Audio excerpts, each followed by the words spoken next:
not going to deal with that right now. You know? Yeah. So that was when I headed back up to like Watson and like City Center. I was like, no. I want to spend some more time getting to know that game before like I try to do anything really fun with it.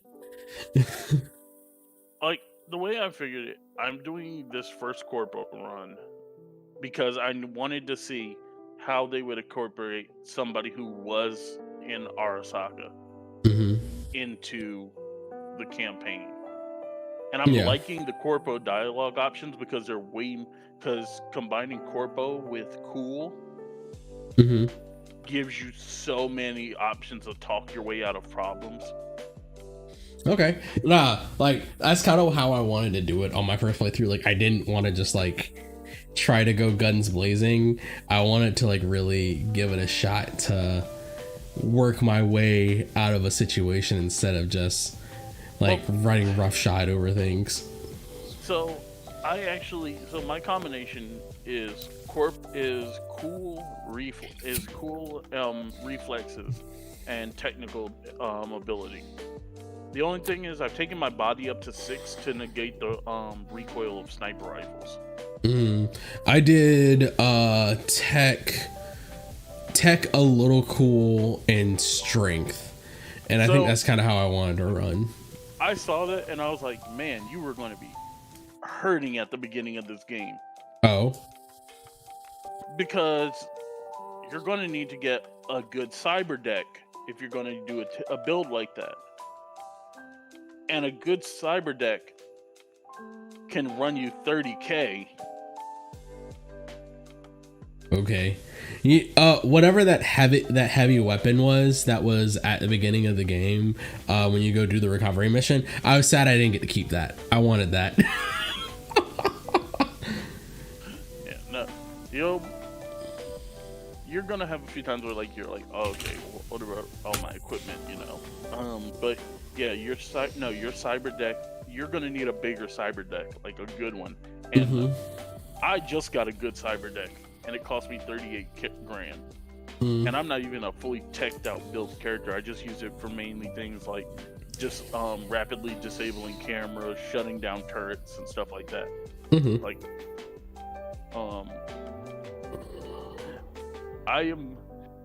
one of my favorite moves that I've come up with recently is hack everybody, turn off their like audio sensors, and then I'll throw a flashbang into a room and then go in with my pistol. Wow, I like that move. Like, what's the because like where you do the encryption mini game, what does that get you? Because I wasn't exactly clear on that in the combat training. Which one? The one where it's like where you have to pick like the hex characters? Yeah. Okay, so that's just good for mainly sometimes you'll have to like unencrypt the shard and always be easy ones, but you mainly use that to hack things and like get money from them. Okay. Or you can use it to like reroute weapon systems and everything like that. All right, that makes sense. But it's mainly to get the money stuff. Like right now, CD Projekt Red has noticed it, and people have been talking about it. Stealth is broken. Stealth is absolutely 100% broken. Because you can get because the way cool works is for every point that you have in cool, your stealth damage is increased by 10%. So right now I have a character who's based around pistols and stealth. So I'm literally going around, and if I hit a critical headshot on a stealth while in stealth, I'm doing like 10k of damage. Beautiful, sensational. Which is apparently more than enough to take down like a lot of things in late game. But I'm like I said, I'm only at level 12. But yeah, so you do like I said, my main builds are based off of reflexes, cool, and then tech ability. Because crafting is great in this game.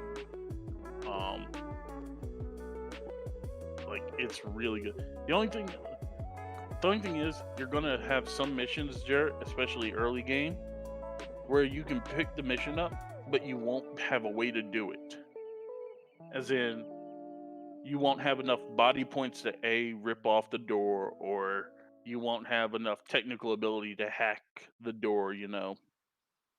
So you can't get into certain buildings and stuff, and you'll have to come back when you're later, like when you leveled up. Okay. Because there was a mission I wanted to do for Regina, where she was like, "Hey, I need you to get to this guy. He's in a TV studio." And she gave me that mission like at the beginning of the game, and I couldn't do it until like last night. Yeah. Sorry. If this is an issue, I'm gonna be so pissed today. My phone is playing merry hell with its connection.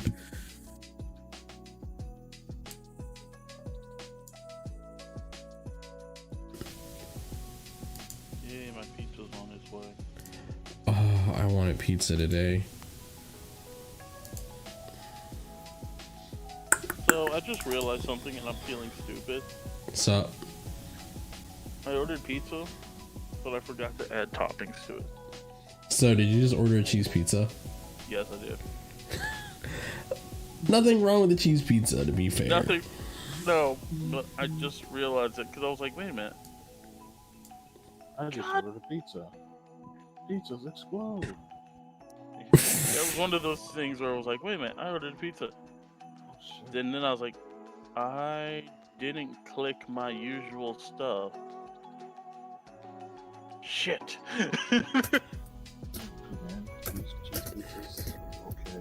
So Teddy may rejoin us tonight, so we might have the bear guy, and my other buddy Justin may be joining us, and I forgot to put that in the description, so I will update those annotations later on.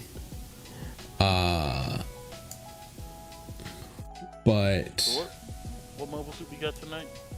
we have, I can't tell if the pronunciation is supposed to be like the Spanish, the Vayeate. No. Are you talking about the Vayeate and the Mercurius? Oh, the Vayeate. Oh dear God, I'm fucking dumb. I have forgotten how. Like, I know Mercurius and like, but I wanted to call it the Vayeate so bad. Oh my God, I would have ripped you. Like, yeah, Damn. damn. No, you should have waited till we're on stream. That's content, man. Of course, but no. Actually, you're already on stream, so it doesn't matter. Yeah, we started about 5 minutes ago. Yeah, we've been talking Cyberpunk for a few minutes while I was like making sure everything was up. I shared over a few places. I need to send this Twitch thing out now that I think about it. But yeah, God, so it's the Vayeate. The Vayeate, yeah. Excuse me. Yeah, no, it's only the Vayeate. The Mercurius is probably going to come in a separate event later on, but I'm like really happy that we get to talk about a Gundam Wing / Gundam Wing Endless Waltz suit right before Christmas, because Endless Waltz is my favorite Christmas movie. Oh yeah, right up there with Die Hard. And fuck yeah. Die Hard. Look, Die Hard and Gundam Wing Endless Waltz make a perfect Christmas. If anyone says that Endless Waltz isn't a Christmas movie, I want to show them. You can't even argue that. It's literally a Christmas. It's Hiro Yui learning the Christmas spirit by firing his cannon through layers of a bunker. Look, bro, his mobile suit is literally the top. Like, it's literally an angel. Oh God, I need to dig up that picture. I need to dig up my Gundam Wing Christmas tree.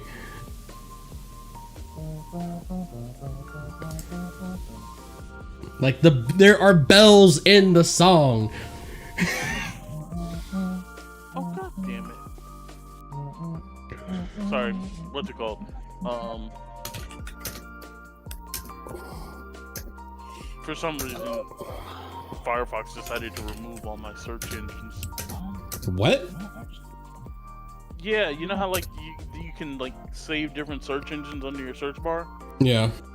Yeah, like for some reason, like Oh, all my weak ones are. Ooh, what was it?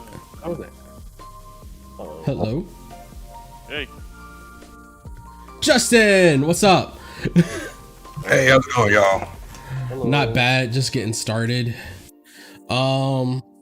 So I have the holiday music playing in the background because we were just discussing that along with Die Hard, Gundam Wing Endless Waltz is my favorite Christmas movie. Yeah, is that a debate? Like, do people not realize Endless Waltz is a Christmas movie? right, Look, right. look. That's- As I said a few moments ago, the whole movie is about Hiro Yui learning the Christmas spirit by firing the Buster Rifle through layers of a bunker. Yes, he was actually. just- Look, he was just trying to deliver. He was just trying to deliver coal to Mary May because that kid. Yeah, she had to let us know what Christmas is all about. Put the fear of God in her. Or something. To help her work those eyebrows into condition. Hey, bro, look. Dorothy taught her everything she knows about this. I'm mad that they're giving you guys that Gunpla, considering that the new one that they haven't the what's it called, the HG for that, which is the only real kit for it, is a P Bandai kit. I'll do you one better. There is a 1/100 no grade on that too. Like they don't even have box art in the game for this Gunpla. Like I know about the two the two like original 1/144ths original 1/144ths because they were like old, and then there was there's some rough Gunpla. Yeah. But since everyone's jumped on at a fairly reasonable time, I think I'll move. So there's a fair bit of housekeeping actually to go on this week, but I may move a lot of that to the back because while I do want to talk about all the updates that they have put into the version 2.2 release of the game, that's kind of dry for the stuff that we want to talk about, and there are other channels that cover that content way better than I can. So I recommend Dark Sukia, GBGW Time, or who's my other guy? Going straight into the purple shit posting. Say what? Are we going straight into the purple shit posting? We'll at least like take a small detour before we get to the verbal shit posting. But the verbal shit posting will be there because I want to know what everyone's Gundam Christmas wishes are and the things that they hope for in the future of Gundam and Gunpla. So go on in, get your letters to God Gundam put together real quick, and we will we will see what we can do. And oh my god, I cannot remember this other guy. Zant, that's the other dude. Yeah, shout out to Zant. Zant does like really good in-depth breakdowns, and he has like a 2-hour video on the current content, and I am not the one. We are here for the Gundam verbal, as D said, Big NFL, the Gundam verbal shit posting. So welcome. And with all that said, I know buttons. Oh my god, it's fine. There's pictures finally coming out of it. The perfect grade unleashed art 78-2. All right, and ladies and gentlemen, we are back with a brand new week of New Mobile Report Noir. I, as always, am your Chief Petty Officer of Petty Fetty Scum, Captain Dark Noah. Yes, thank you. I'm like finally remembering to do like all the drops at the beginning of the show, because like all this time I've been introducing you losers and like not saying a word about myself. So, as usual. No, thank you. I'm glad to always have you here because you really do bring like most of the joy to the show. Because if it were just me here sitting and talking miserably about like, yeah, I'm gonna like build the best Gunpla I can, I don't think I would still be here. But fun is how we keep this machine going. Fun is what greases the wheels of, I don't even freaking know. So, Yeah, I think he's working out his pizza situation. So we're gonna have to do a quick audible on the catapult. We're loading up the. Yeah. Figured as much. Throw some pepperoni on that bit. We're gonna call it a quick audible, and instead of launching a colony size drop of knowledge at everyone up first, we're gonna bring up the Rick Dawn, and we're still working on. I think we collectively are the Black Tri-Stars of Gunpla and Gundam, streaming, talking, and oh god, what just died? I just lost something. Yay, my phone is being amazing. All my connections are great. There are no problems here. The wheels aren't falling off at all, even before we get started. So yeah, Don, how are you? It's good to have you. I'm great, man. I'm doing fantastic. I'm gonna sit over here and fight with this connection while the tallest of the tall, one might say, the double Zeta in terms of Gundam scaling of guests that we have here. LJ90 from the Three Fifths podcast and various other places on the internet. Justin, how are you doing this week? Man, I'm doing all right. So I was thinking, like, in terms of scaling, double Zeta's probably more accurate. Yep. But everybody always says it's like the Psycho Gundam rolls up when I watch it. See, I wasn't gonna give you that. Like, that's almost as bad as us calling Don the one-man human tri-star. I'm not gonna like put that much scaling onto you just out of principle. But if you want to go for it, the Psycho Gundam of the squad. Oh man. But welcome. I think like as soon as I said that we were doing Gundam Wing and Endless Waltz this week, you're like, yes, sir.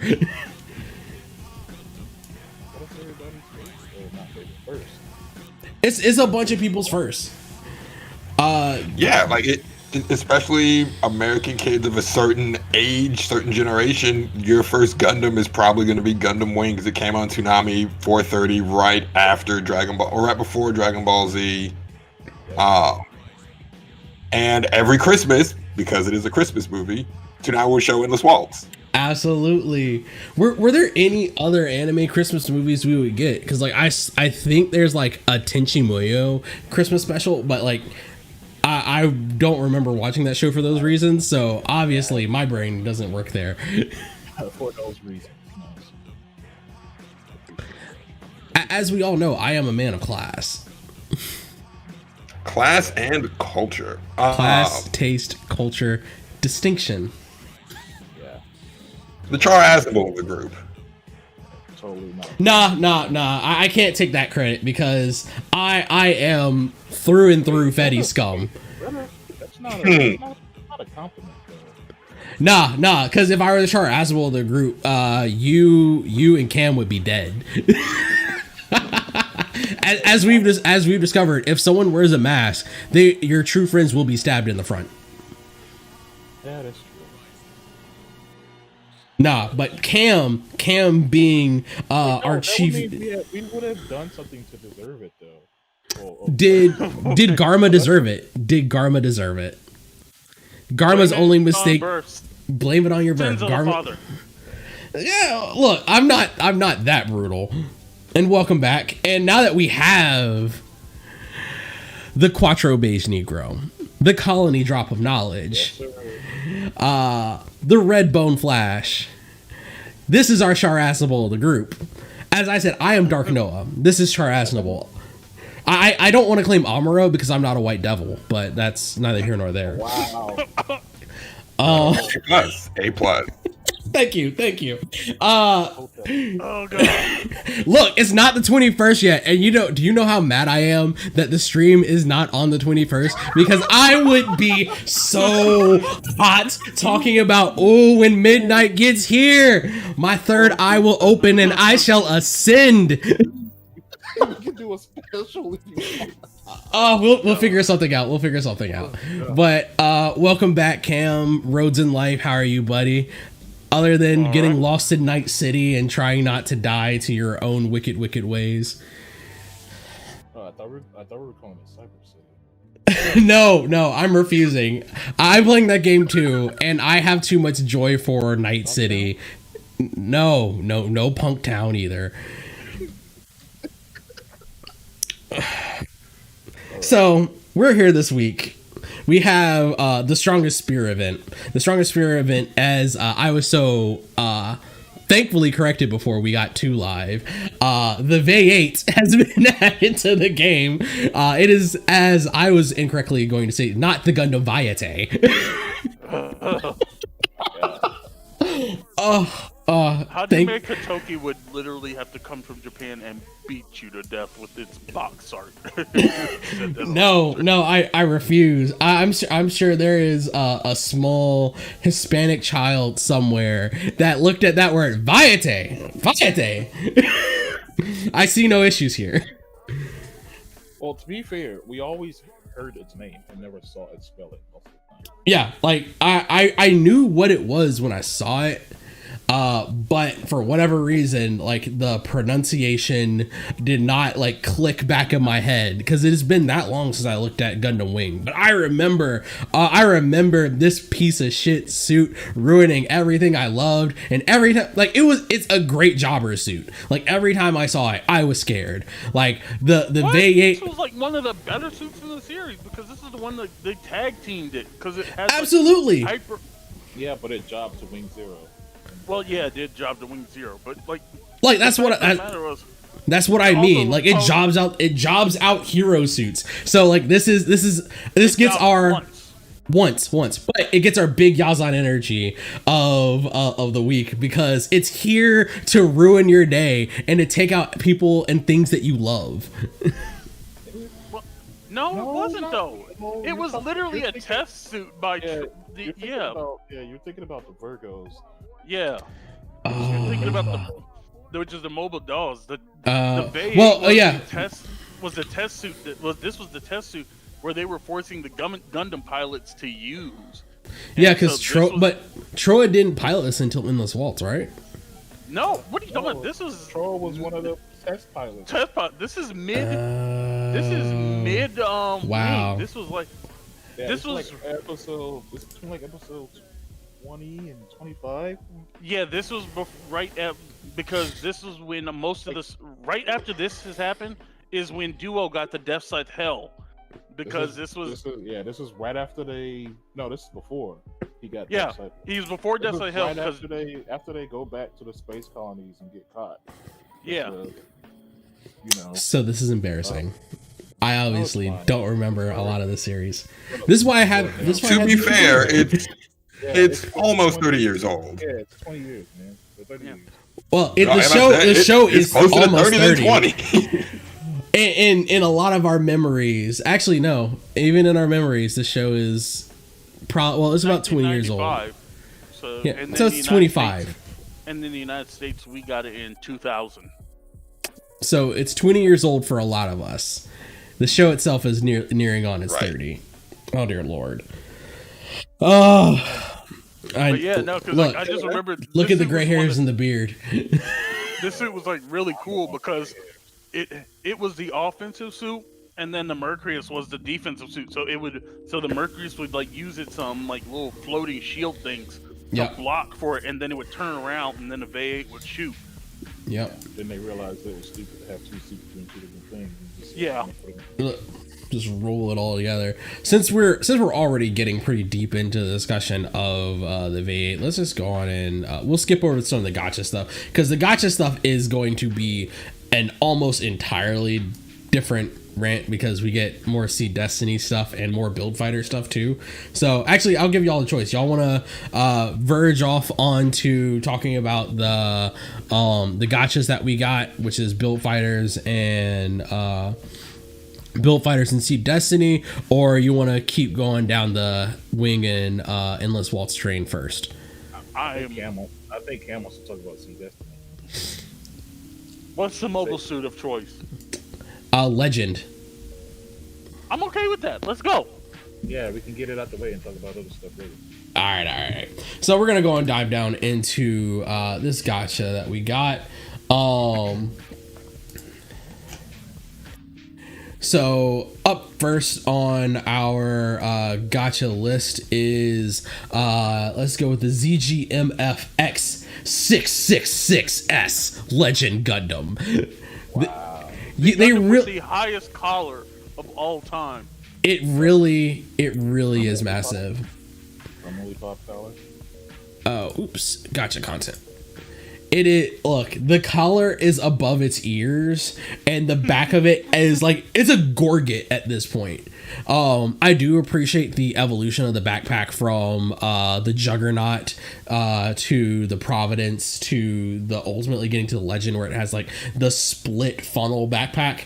It looks cool until it just got completely ate up by the Strike Freedom and its aimbot McBeam spam. It's like, oh, you have funnels? That's nice. Look, I'm not even gonna lie. Reza Burrow was also a really horrible character. He started off with promise. He kind of had he had like, I am the rival pilot energy, and then lost almost all of that juice almost instantly. Well, like a lot of things in Sea Destiny, they start off with great promise, and you can see the pieces and potential for great ideas there. But honestly, but then the last 12 episodes happen. But I actually really enjoy, like, joke aside, I enjoy Sea Destiny because I see what they wanted to do in the beginning before. Like, having Sea Destiny function as basically a modernization of Zeta really worked for me, but then he just couldn't resist making Kira the protagonist again, and I'm like, no, you had a great idea with Shin almost killing Kira. I'm even cool with Shin not killing Kira, right? Like, their battle, Kira doesn't die there, I'm actually cool with that, but then shifting the focus to make Kira the protagonist, I'm like, you had a great concept here. Like, you backed away from it. as we talked about a number of times, because I think you were here last time we talked about Sea Destiny. It was like, as a series of making a villain, it's a good run for Shin. But at the same time, I can't be sorry. I can't be sorry for Shin. Like, I just like lose all empathy for it. Like, I didn't feel, I don't know why, call me like cold or callous or whatever, but when when his 4 died, what's her name? You're right, his 4, because we don't know what her name is. Like, yeah, Stella. Yeah. Like, literally, it's a Rocky movie, and Stella dies. Shin is not like They tried to even give Shin, like this. They're like, okay, he's gonna see it. We're gonna try and make you connect with this kid emotionally. We're gonna show you his entire family dying in the first 5 minutes of this show to understand this kid is broken. And I'm like, all right, okay, first episode, I see where you're going. Next episode, God, I hate this kid. Like, he takes no time to become just like this horrible asshole. And I think like part of it is because Athrun Zala at the beginning of this is actually a pretty decent person. Like, Athrun is doing his best to live up for like his sins as being part of like all this stuff that went down during the last war. Basically all of the character development is pushed on. Yeah, like, Athrun takes all the character development from the last series and is a better person, but Shin's like, nah, fuck you. And and that energy feeds back into us and grows into this hatred that we maintain for Shin. Right, because we spent 2 years with Athrun watching him grow and have that attachment to him. And like, so when I was watching Sea Destiny, I was like, okay, I get it. Shin is supposed to be unlikable. He may be the protagonist, but we're not supposed to like him. We're just supposed to see his journey and be like, oh, okay, I get it. You're basically, what if Camille didn't have the air quotes good influence of everybody around him? Yeah. Well, specifically, what if Petro was still Char? what if Quattro is still Meal, right? Like that's basically Shin. He's Gyuni Gus. Yeah. Shin and Gyuni Gus are essentially the same character. I can feel it. I actually feel that. I feel that a little bit. Like, and if we look at the Archangel's like supporting crew, like there's no one there to like tell Shin no.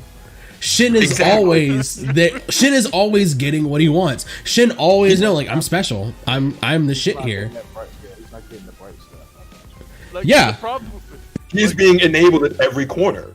the problem was Shin was good, and then there was nobody to tell him, hey, there are people who are better than you. Like, he just wound up being a naturally good pilot, and they were like, yeah. Like at first blush, what is it? Athrun is out piloting Shin in a fucking Zaku. And like Shin's like, wait, what's this? And Shin's jealous. Like, this is bringing back so much thinking about Destiny. Shin is jealous of the praise that Athrun is getting from the other people on his crew. Yes. Like, there's so much here. And we're getting off the fact that like this is Reza Biral's suit. Like Ray was like just kind of there. Like, I have Ray as a pilot because I have his Phantom Zaku that they dropped earlier on. I feel like it's Phantom Zaku Gunner or something like that. He does get the coldest suits in the series, though.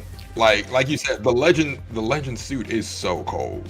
Like, it's such a because like I think who pilots the Providence? Is it also Ray or is it the chairman dude? Providence was what's it called? Providence was Raul Crusette. Oh yeah, it was the La Crusade. So like that, the oh my god, the Dreadnought to the Providence to the Legend kind of just goes from independent development team to La Crusette team of the not Titans to Zaf at the end with the Legend. So there's like, look, ping pong, bitch, you get this one next. Phantom Pain was the most like, oh my god. We have the not Char on the not Titans, so let's fucking go, I guess. Like, I have so many problems with like that whole look. Y'all wanted to be Zeta. That's a hell of a bar to try and be, because it's Zeta. The second you fuck up, like you don't even have to pick up that much, and you're already just because like right. Like there are a lot of because there were other discussions on someone. I'm forgetting like half of the things that I've talked about this week about like either how what are words, what are ideas and concepts even. Oh my god, there are other series that people were talking about and comparing to UC Gundam series, and my brain is refusing to let me manifest those into like singular thought, so we're just gonna cut this and run. Was Wing ever compared to the UC? Because it might have been, but I was way too young in my fandom at that point too. Oh, actually, we'll get there because there are fun tie-ins that you can see in the Mercurius and the Vayeate to the UC universe. So hold that thought. And I have it's Wing. So it was the first series where Katoki was actually allowed to do real design. So you're gonna see a lot of like similarities in his stylings and stuff like that. The only problem this man didn't, he had to deal with his. He had to deal. Okay, Katoki, if you ever heard his like opinions on the actual wings on the Wing Zero unit, he hates it. He hated it with a passion. I don't understand why. Like, I just wanted to make the prettiest mobile suit ever. What up, bitches? Teddy! Welcome back, Sir Tattertons. The human bear guy has joined us. Go ahead, Cameron. Remember this, Jared. You gotta remember this. Katoki was like, the way that the Endless Waltz is phrased is that, well, the way that you look at the suits is that the suits that are in the Endless Waltz are what the suits were supposed to be at the end of the series. That's why Glory of the Losers fixes everything. Mm-hmm. So that winged unit is apparently what he was supposed to have the whole so Kotoki was like, yeah, no, we're not doing that. But I don't see what's wrong with giant feathers on my mobile suit. I don't understand the problem. You're an engineer and he's an engineer too. You can... Like at some point, like the engineer says aerodynamic than space feathers. Like the engineer. It cool, man. It looks cool, so we're doing it. Go ahead, Justin. Like, yeah. Sometimes you just gotta be like, you know what? This may not fit my engineering design, right? But it does look cool as fuck. Yeah, it's cool. Right? Sometimes you got an Andromon on those hoes. Yeah, sometimes you got an Andromon on them. Like sometimes you got to. Yeah, buddy. All right. Before we dive into like the main topic, we do have our second gotcha suit of the week. Teddy, for you, it is the GN 9999 Transient Gundam. Hold on, I gotta see this because apparently I'm watching Dado. What Dado's more? Yes, the Transient. Okay. I love. We're hop skipping and jumping. Yeah, we're hop skipping and jumping over Build Fighter. The Transient Gundam, the GN 9999. It should be. Oh, it is. Should be on stream. Yeah, it's on stream. It's just like moving around a lot. Yeah, it's flipping through parts right now. And because the Transient's like an ultimate GNX suit. Okay, never mind. GN suits, yay! It is up because words again. The Transient is another build off of the Exia, correct? Or am I just like forgetting shit? Or is it one of Ribbon's Allmark suits? No. The old Gundam that everyone hates or everybody else hates. I don't really care. Yeah, the Transient Gundam was based off of, I thought he used the body from the Quanta. The 00 Quanta. Yeah. Still my favorite build. Yeah. Let's see. Yeah, it looks like that. I'm pretty sure that's the main body from the Quanta. Consists of 2 double age. Let's see. They don't attribute it to a specific one, but they do just say it's like a mobile suit off of Gundam 00. But like, just the first time that the Transient shows up on show, it already just looks like it's here to fuck shit up. Bro, when did it show up on show? I think it was like episode 13. Build Fighters. Oh, okay. I forgot all about that. I think I blocked that season out my mind. What? Wait, you blocked Try? Wait, this is Try, right? Yeah. Yeah, this is Try. How'd you block Try out of your mind? Oh, I'm sorry. I'm thinking of something else. You said Build Fighters, but I heard Build Divers. No, Build Fighters, Try, bro. No, come on, bro. This is one of my favorite things because this is the mobile suit when at the end of it, they destroyed half the planet in the Gunpla simulation by using their all-out attacks. I'm here to fuck. Like, the theme music comes on, and this man cuts through the HUD, like to start the fight. It's like battle begin, and he cuts through the HUD, and then charges. Where's that charge? Yeah, bro. But I don't have a whole lot to say on the Transient. We have words for days about any time that comes up. Transient's cool. It's a really cool build. As far as anything in the game, you of course get its GN Field Shield. You get a GN Vulcan set. You have the Burst Lance charge, which appears to be just a quick attack. And anything else? Oh, Lance Bits. Ooh. Move freely while firing. Okay. And GN Partisan. And another GN Partisan at Beam Shot. Alright. Where do we want to go from here? I think there's only one place to go, which is hiding in the ground with amazing eyebrows and hoping that the Buster Cannon can't reach us. That is one of the coldest lines ever uttered in the Wing universe. Let me confirm. Your shelter is secure? All right, I got you. Roger that. I'll be right there. It's like the engineer from Team Fortress. Use a gun. When that don't work, use more guns. I'm a simple man. I solve simple problems. This man hero was like, oh, all right. So let's find out what happens if you keep firing this over and over again. Yeah. She got tickety boca. I mean, wait, am I allowed to share my opinion about Gundam Wing? Because I talked about this earlier. No, I don't know if we remember. Well, it was like a couple months ago. A couple months ago, I decided to rewatch it. Mm-hmm. And after finishing rewatching it, I thought, like, okay, I feel like this series, I feel like it's really overrated. I think the only reason it's so nostalgic is because it was the first Gundam series we got in the States. Yeah. Because I shit you not, man, I could not keep up with all the faction changes. It was ridiculous. No, seriously, if you want Wing but fixed, go read the manga Glory to the Losers. Or watch the blood. Pretty much. Double Up was a better Wing than Wing.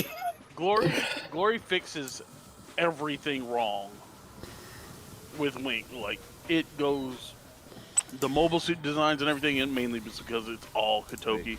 I didn't mind the mobile suit design too much. Wing isn't bad. It's just not. It's just overrated. Yeah. Like let's just be fair. Like everyone really looks at the Wing because it's our first. Like a lot of us, everyone remembers their first. I would argue that After War Gundam X was better. Yeah. No, well, I honestly agree. Justin, you got any thoughts on this? I feel like saying After War Gundam X is better than Wing is giving After War Gundam X a lot of credit, right? Wing is not a top tier, right? Wing is mid tier, right? Like we agree there. Like Wing is not. Yeah, I'll give you that. Yes, it's mid tier. Like it's not bad. It's not great. It's not Gundam Age. Gundam Age being down on the trash tier. Oh yeah, Gundam Age. Okay, look. Here's what I told you about Age. As long as you leave off the last section, like if you watch like. See, if you watch Age 1 and 2, and you like end with 2 being a mystery about how this man disappeared off in space, I think that's a pretty good show right there. Hey man, he pulled the Goku. He got his ass kicked. He decided to stay somewhere else and train. Look, if the third part of Age was just following what's his name out being a space pirate, I would Yeah, Gundam Harlock would have been awesome. Right. Look, I would like to see it. Asumo Asuna is the best thing about that series. Yeah, it's like, all right, I don't have X-Rounder powers, but you know what I can do? I can pilot really fucking hard. Right. You can get good, son. Asumo Asuna is the ultimate try-hard, and I love him for it. I'm sick and tired of these people and their metas and their mind bending. Asumo Asuna looked at like, you know, gets like beat by what's his name, his best friend, and he's like, and his friend spares him because he's not an X-Rounder, he's not worth killing. And it's like, I'm sorry, what did you say? Damn, man. What did you say to me? He said, "Go home and be a family man," and it was like, "Sir, do you know who I am? Goku is my idol." We don't do that here. Like, this man literally just like, this man told him, like, he was like, yeah, no, he's not worth our time. Let him go. Oh, hell no. This man hugged his kid, and that was it. Walked out that hospital and disappeared for 13 years. Alright, it's time to go into space and do the space adventures. Space dragon! Oh my god, who's Scott Summers' father? I can't remember anymore. I don't know, probably some douchebag. Oh my god, I know who it is too, with the Starjammers. Holy crap. Like, son, I've been out here being a space pirate this whole time. I'm sorry. I've been living my life. Also, How does this man Asimo say hello to his son the first time? Kicks him straight in the cockpit. Look, damn right, man. I'm not hello like a shark hello. Weak-ass pilot. It's like, oh. What are you, an X-rounder? You're not even good. I'm gonna teach you the important lessons that it's not okay to be better than me. Oh, I was saying, like, how the I was saying, how the hell did we get on age? It's like, oh yeah, we're ranking Gundam series. But yeah, so going back, yes, Gundam Wing mid-tier. Right, but Afterward is mid-tier. The only problem with Afterward is the way that they ended it because they thought they were going to get a second season. Right, and you could tell they wrote After War to be at minimum 2 parts, and they only got the 1. Which, game is the game. I don't know if I want to call Wing overrated though, because I don't think anyone says Wing is a good series. I think what people attach to Wing is not even the good characters. They attach the memories, like you guys said, the nostalgia that we have for it, because it was our first introduction into the Gundam world, right? So I don't know if I can call it overrated. I don't know. I don't know. I had to say, like, because of how synonymous Gundam Wing is. All right, the only fight I will ever have with like a Toonami person that like is ranking Gundam series, if they say that G Gundam is better than Gundam Wing, I will actively fight that. I'm sorry, sir, but I kind of agree with that. I do like G Gundam. It's more enjoyable than Gundam Wing, but better. Better. It's prejudicially delicious. It is. It's magical space racism. I love it. I love my magical space Where racism. Else can you go when you have a giant robot from America that has boxing gloves, magnums, and a surfboard? Skateboard, you goddamn plebs. It was a surfboard with a football helmet. Fuck you. We're gonna have this fight again. I'm pretty sure it's labeled as surfboard. If they label it a surfboard, they're fucking wrong. Gundam. What do Americans like, punching things and shooting things? Gundam is like, yeah, it's shield surfboard, Jared. No. Oh. Let me get my image of it. It's prejudice that it's got a lot of overtly racist things, like a giant space sombrero and. The tequila Gundam. It is deliciously cheesy, right? See, I think that's why I like it more than Gundam Wing, because Gundam Wing takes itself super seriously, but I'm wrong. Gundam I'm wrong. It is a surfboard. It is a surfboard. I've just not looked at it in so long. It's undoubtedly anime. It even has. Yeah, it's anime to the max. It even has a tournament arc. It really is a tournament arc. The back let me just hit him with the Gundam Hadouken real quick. I'll be right back. Like, I won't say it's better. I keep them about the same. But like, it's one of those series I'll watch. Okay, like I had, because D remembers about 2 or 3 years ago when I did my G Gundam rewatch, and I was like, okay, fine, I'm gonna go back and rewatch G Gundam, and I was like, Jesus, this show. I was like, it's enjoyable. Man, this is way more racist than I remember. Man, look, I will put it like here. Like, the only saving grace of Zulu Gundam was when it showed back up in Gundam Build Fighters with, oh my god, what's her name? I can't remember now. Whatever her name is, she saved that. She saved that for me. Yeah. Like, her in the Zebra 2-piece. But can we all admit that G Gundam was great because Rain was thick?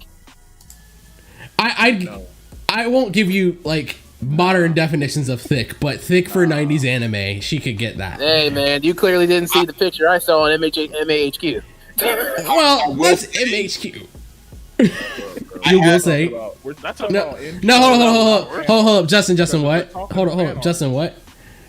I will say, like, regarding G Gundam, I had I'd always enjoyed it just because, like, it was a super robot show with Gundam. I was like, okay, cool, I can get behind it. It's a popcorn Gundam show. I had a greater appreciation for it when I realized that this was written after Victory Gundam, and I went back and watched Victory Gundam. I was like, oh, they had to do this. This was yeah, like we need a palate cleanser.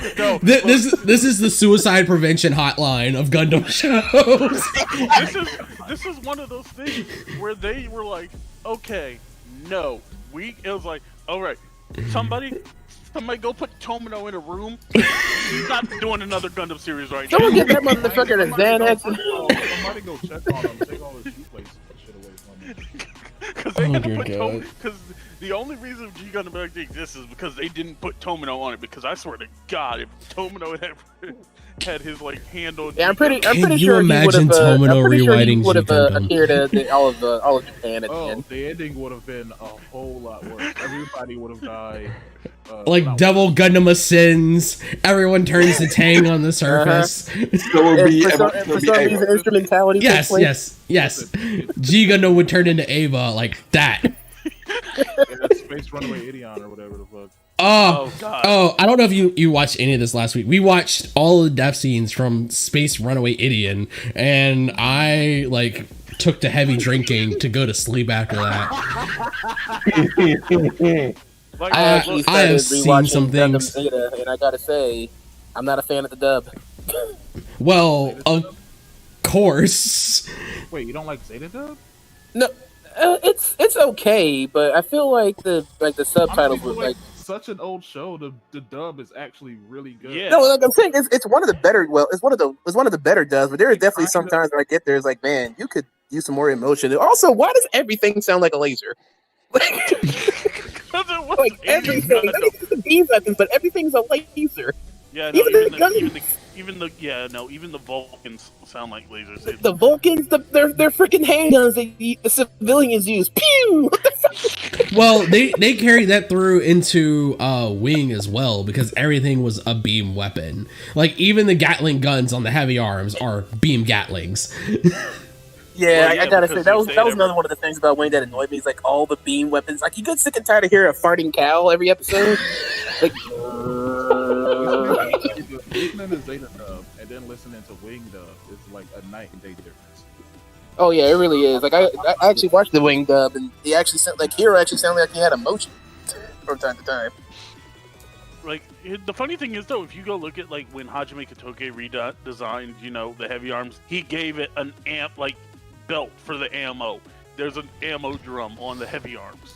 Yep. Yeah, like, So I actually would love a Waltz Verika. on Sorry, go ahead. the first time I saw Endless Waltz on Toonami, I thought it was supposed to be like a direct continuation, and I thought I missed something. Like, why does everything look so different? Why does everything look so different? But it's like, no, they changed the mobile suit design. It's like this is how they're supposed to be at the end, and everybody's like, what? Damn, they hit it with the cold George Lucas with no. like, No. Okay. And the funniest thing is, it's not even like Ultron Gundam. Ultron is like Nataku and everything. No, they actually have different names. That one was like a full mobile suit change, which is like, wait, what? And it's like, oh yeah, no, he was supposed to get a different mobile suit, but we just never got around to it. That's why Glory to the Losers is such a... God, I'm so bad with that. like Glory of the Losers is just... Please, if you ever get a chance to read it, it's the best manga adaptation... No, okay, second best manga adaptation of a Gundam series. So is this supposed to be like a retelling, or is it like a continuation? It's a retelling of the series all the way up to Endless Waltz. But Wait, with the what's the first best then? 0083 Rebellion. We're off the dome. I'm gonna be honest with you. I have not read a single Gundam manga. They're actually really good. If you also want to, also if you're an American and you don't feel like going to either buying a PlayStation 3 and importing a game from Japan, or if you just want to have fun, you can also read Blue Destiny, because Blue Destiny's manga is essentially just a game. I don't read because I'm American. We don't do that here. Like I said, you can read Blue Destiny, so that's really good. But sorry. Before we dive all the way down into Glory of the Losers, so onto the Vayeate in the game really quickly. Things that are upsetting: the Vayeate doesn't come with a weapon. They give you the beam cannon as a backpack part, and it doesn't take the weapon slot. So you just gotta like throw on another beam cannon on top of your beam cannon. So, dog, I heard you like beam cannons. And I have problems with this. And what's it called? You could put it on, but it will still count as the weapon though. Yeah, no. So typically, like, they do have the option to do that. They have done that. Like, you have backpack parts that are your shield. You have backpack. Well, I don't think there's anything that's really a weapon. The only one that you really see is you'll see a shield that is a weapon, and you get those on your combi shield, your shield Gatling cannons, and stuff like that. Like, this is the perfect opportunity to do that. GBGW. Y'all are slipping. I'm disappointed. The ability and the stacking buffs that they give it are also frustrating. So it is looking at the boost that the suit gives you. The suit gives you stacks to piercing on its main attack. Now, piercing in EX skills just staggers your opponent. At least that's what it is. I don't know if they changed it in the current update, but an EX skill with high pierce will stagger the opponent when it hits. So every other part on here is like, with word tag, EX skill piercing boosted. With, let's see, with attribute, EX skill piercing boosted. And you think, hey, this ability must have really high power and moderate piercing. No. It gives you really high piercing, really low power, and it just stacks more piercing on top of it. You're already going to stagger them when you hit them, but no. This is like the second time in 2 weeks that I've been disappointed by the builds in this game that they give you in the welfare suit. Last week they didn't give you welfare suit. It's the community way. It's I hate the way they call it, but it's how it feels at this point. Like, this is like the second time, because last week was the Argyagya from Build Fighters Try, and that one didn't have like anything decent with the shields. Like, they didn't give you a shield on a suit that is based off of shields. What the fuck, man? Like, the shields are on the arms too, so arm shield parts are like a thing. So week 2 of disappointment, but whatever. All right, Cam, glory to the losers. I'm sorry. All right, so like glory to the losers. One. So you know that Wing Zero that I gave you that you used as your ornament? Okay. Yes, I do. Oh, I need to find that, by the way. That's the one that he has at the end of the series, but then that one gets destroyed and they rebuild it as the one with the wings. So yes, you do have the wings one, but that's also why they just released this year the version Ka with the wings. So it's got like all of his changes to it, but it still has the wings. It's a really, like I said, it's the new Gunpla for the winter release. It's really nice. But glory to the losers, like, goes through and says, hey, this is what it's like. We kind of realize Wing is kind of a mess. So let's go and try and fix this.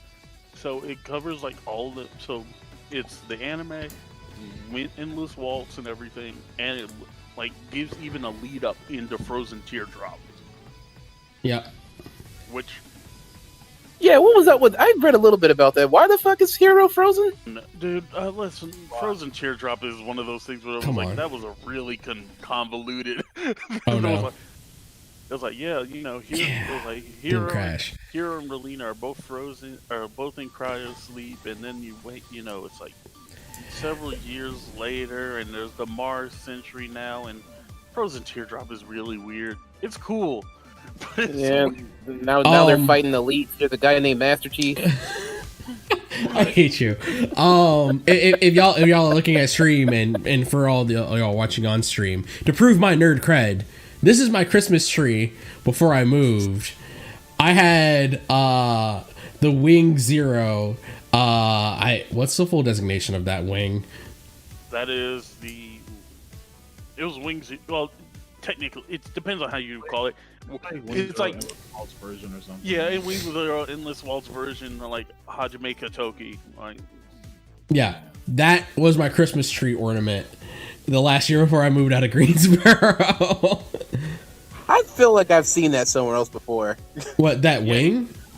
That's Cameron's. No, the using the Wing Zero custom as an angel. top of a tree. I want to do it fucking again. weed. Leave me alone. I'm I'm actually a man of build class. you one with the wings, if I can find one. I will, as a friend, commission you to build me one of those with the wings. I want it. Charnel said I could have it. Charnel said I could have it as my tree topper. Yeah, the wing Zero custom is a build I am just not man enough to attempt. I had to go back and hunt for that.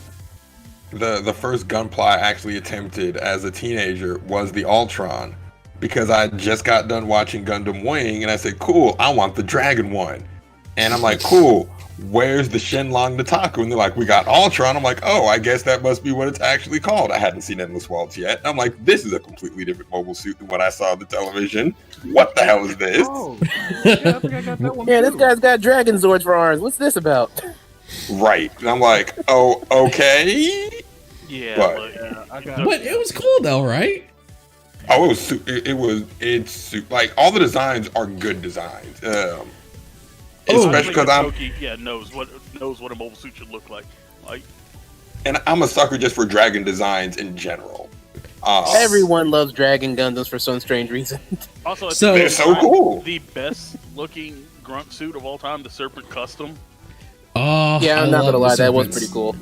That always like the bothered Serpent me, like custom when, with the double Gatlings. That's like that's my love right there. Like when Duo's in a Leo and he's fighting, and then all of a sudden he comes across Troa in one of those things, saying like, "I recognize his fighting style. It's Troa, motherfucker. He's just shooting a gun."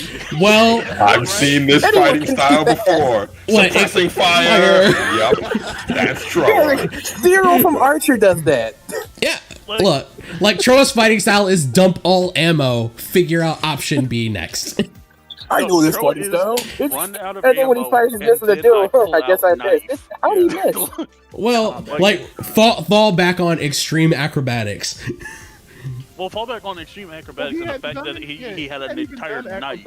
Yet, though. He was literally just shooting at him. Yeah. Yeah, because I can understand why that was in the design concept. Like, all right, I want this motherfucker to be able to spin. Has anyone here played the Dynasty Warriors Gundam series? Yes. Yeah. All of us, yes. All 4 of them.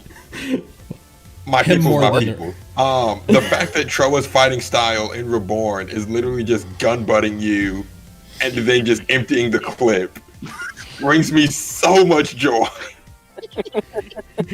Like his whole combo dump system the clip is just Barton. He just hit you with a gun. All right, and triangle. Oh, okay. I mean, I guess this is how he fights in the show, so this is somewhat accurate. No, somebody ever. One of the I can't remember which I think it's Frozen Teardrop or something. Somebody brings up to him. So it was like, did you ever actually think about your ammo consumption? And I don't think he answered. I think he just looked at him like what the fuck is ammo consumption? Sir, I've got plot armor. I don't know. Excuse me. I will not be insulted like this. It reminds me of something a YouTuber said one time, like, some of these things are specialized, like, oh, this can do this can do that. I could do crowd control. Someone said, you know what the best form of crowd control is? Death. Okay. He's not wrong. So, like, when your AoE is strong enough, who cares? I present to you GPO2. Because they can't fight if they're dead. Yeah. Look, GPO2 had essentially was armed with 2 nuclear weapons, 2 nuclear warheads, and a and 2 beam sabers. Also, I want to. I never really thought about that too. It's like, he's got a nuke bazooka and what? A sword. Okay. Also, I wanted to bring up the fact that it was 1v1 the survivors on Anaheim Electronics, where the GPO2 can't launch a nuke after its shield's been destroyed. Oh yeah. Well, it can. It's just the pilot won't survive. Like, is it like a hard cutout? Yeah, no, because the GPO2's shield is the cooling system. But if you don't care about bringing the mobile suit home, fuck it. But the thing that gets me is like the GPO2 had to have all this heavy armor and sophisticated launching system to fire one nuke. But in Gundam Seed, we have fighters like fighter jets just doing that. Well, in reality, we have fighter jets that just do that. That's what I'm saying, though. So I'm saying, like, couldn't they just like why do they have to specifically build a Gundam to do that? Like, couldn't they just build a jet? So the point of it was like the GPO2 is supposed to survive the nuclear launch. Like the GPO2 can take its nuclear blast up close and come back semi-functioning. Oh, so basically pull a Frieza, just blow himself up right in front of everyone and fly off. I mean, hey, look, as you saw, Gato was way back from the fleet, and it still burned the hell out of GPO2. Yeah, that must have been one powerful nuke. Yes.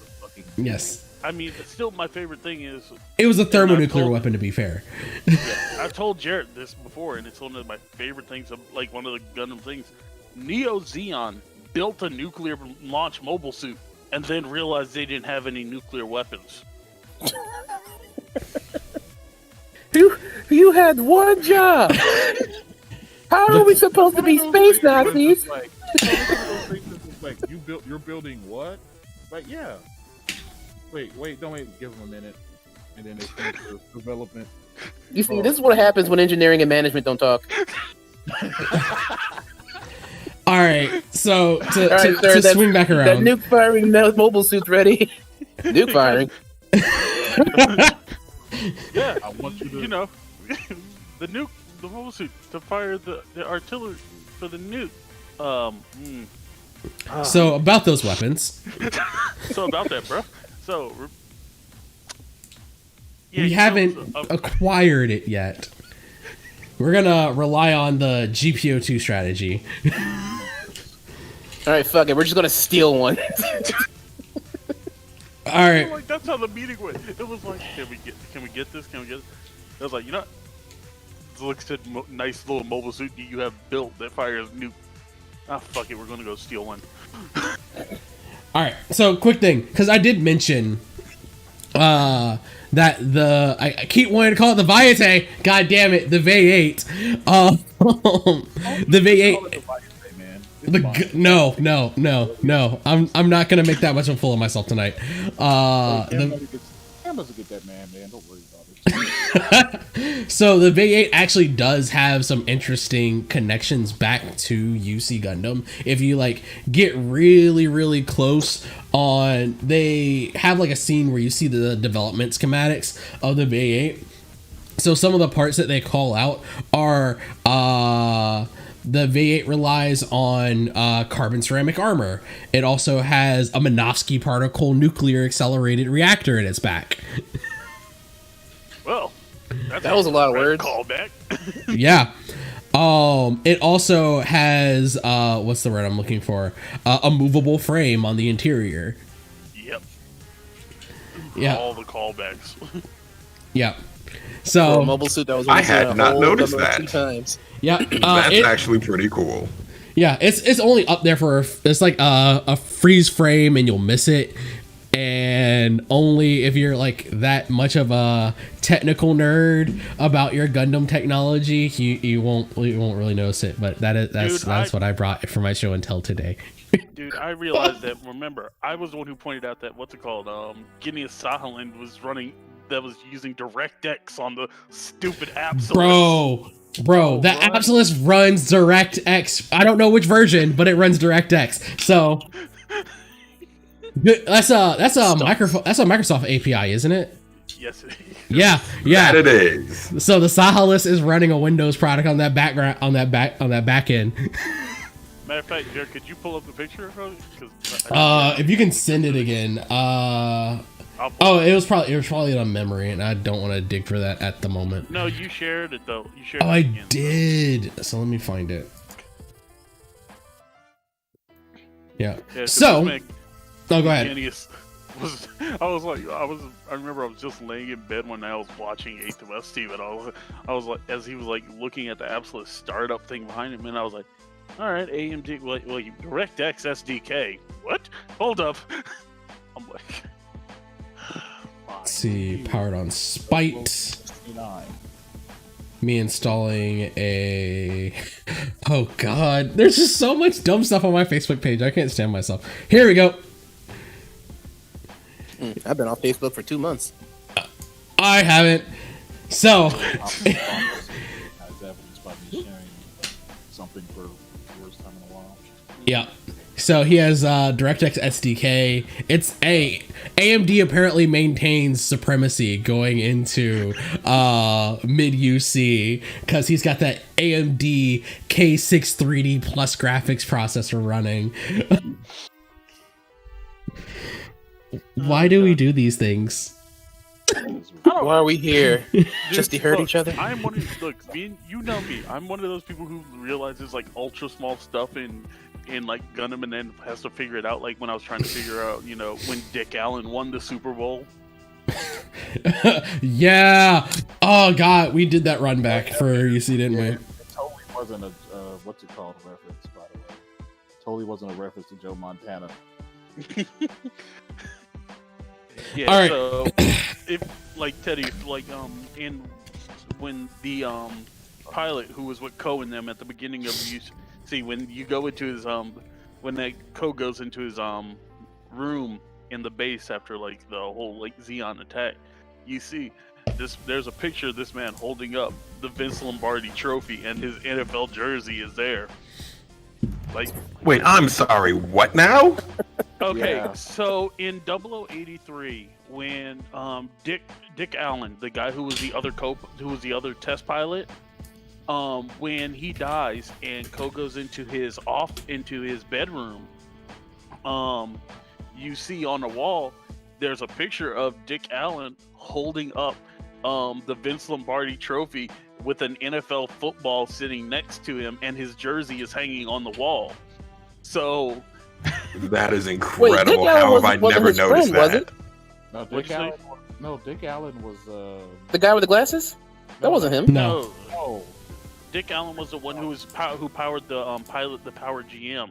yeah. The one. The one that like mechanical failure. Jeez. Yeah.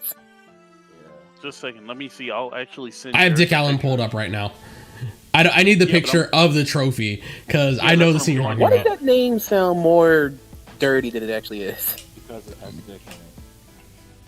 Like, Because you're a child. That's why. you're a child. You're the one talking. You're putting mobile suit angels on your tree. To me, man, No, that's a move of class. Dick Allen sounds like NFL legend. It really does. Like he sounds like play Dick Buckus, Dick Allen, the 52 Chicago Bears in the snow. Like that's what Dick Allen Dick, sounds the like. steamroller, Allen. We're here with the UC 75 Super Bowl, and Dick What Allen time is goes it? in for the final drive. What time is it? Dick time. Wait. All right, so I'm posting all the pictures into the Discord chat. You can pull them up. Yeah. Hold on. Where's the? Yeah, there he is. Dick with the Lombardi trophy. Old number 12. Oh, so what you're saying is Americans actually fought in the Xeon War. How did I never notice that he has a freaking Lombardi trophy in this scene? Yes, like How did I not? Oh my gosh, this is incredible. Yeah, so the because we this is a long time discussion ago. Like we went through so the NFL exists up into UC 60. Sorry, go ahead. Yeah, because I figured I was like, What happened? I was like, okay, so in the most recent adaptation, they always say UC begins in 2045. So that would make the year 21-24. So I was like, that would be Super Bowl 156 or 159 in that.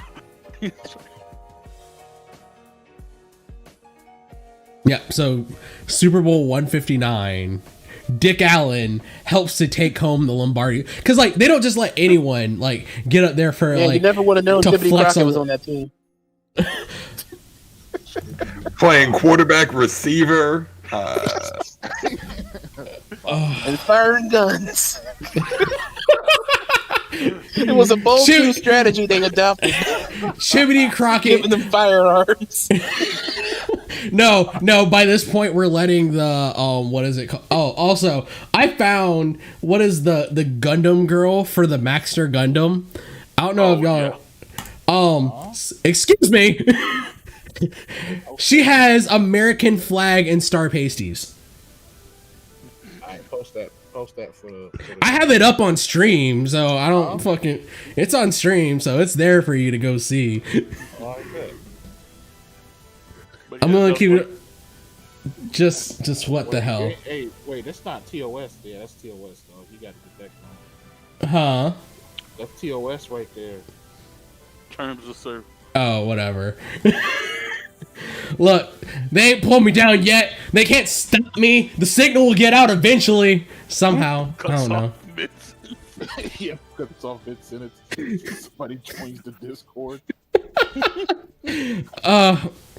So what I wanted to do after we'd beaten all the dead horses of the shows that we've talked about, the things that we like, ranking our Gundam series, it's bringing the gifts from Grandpapa Wing Gundam, blowing holes in our bunkers of holiday safety.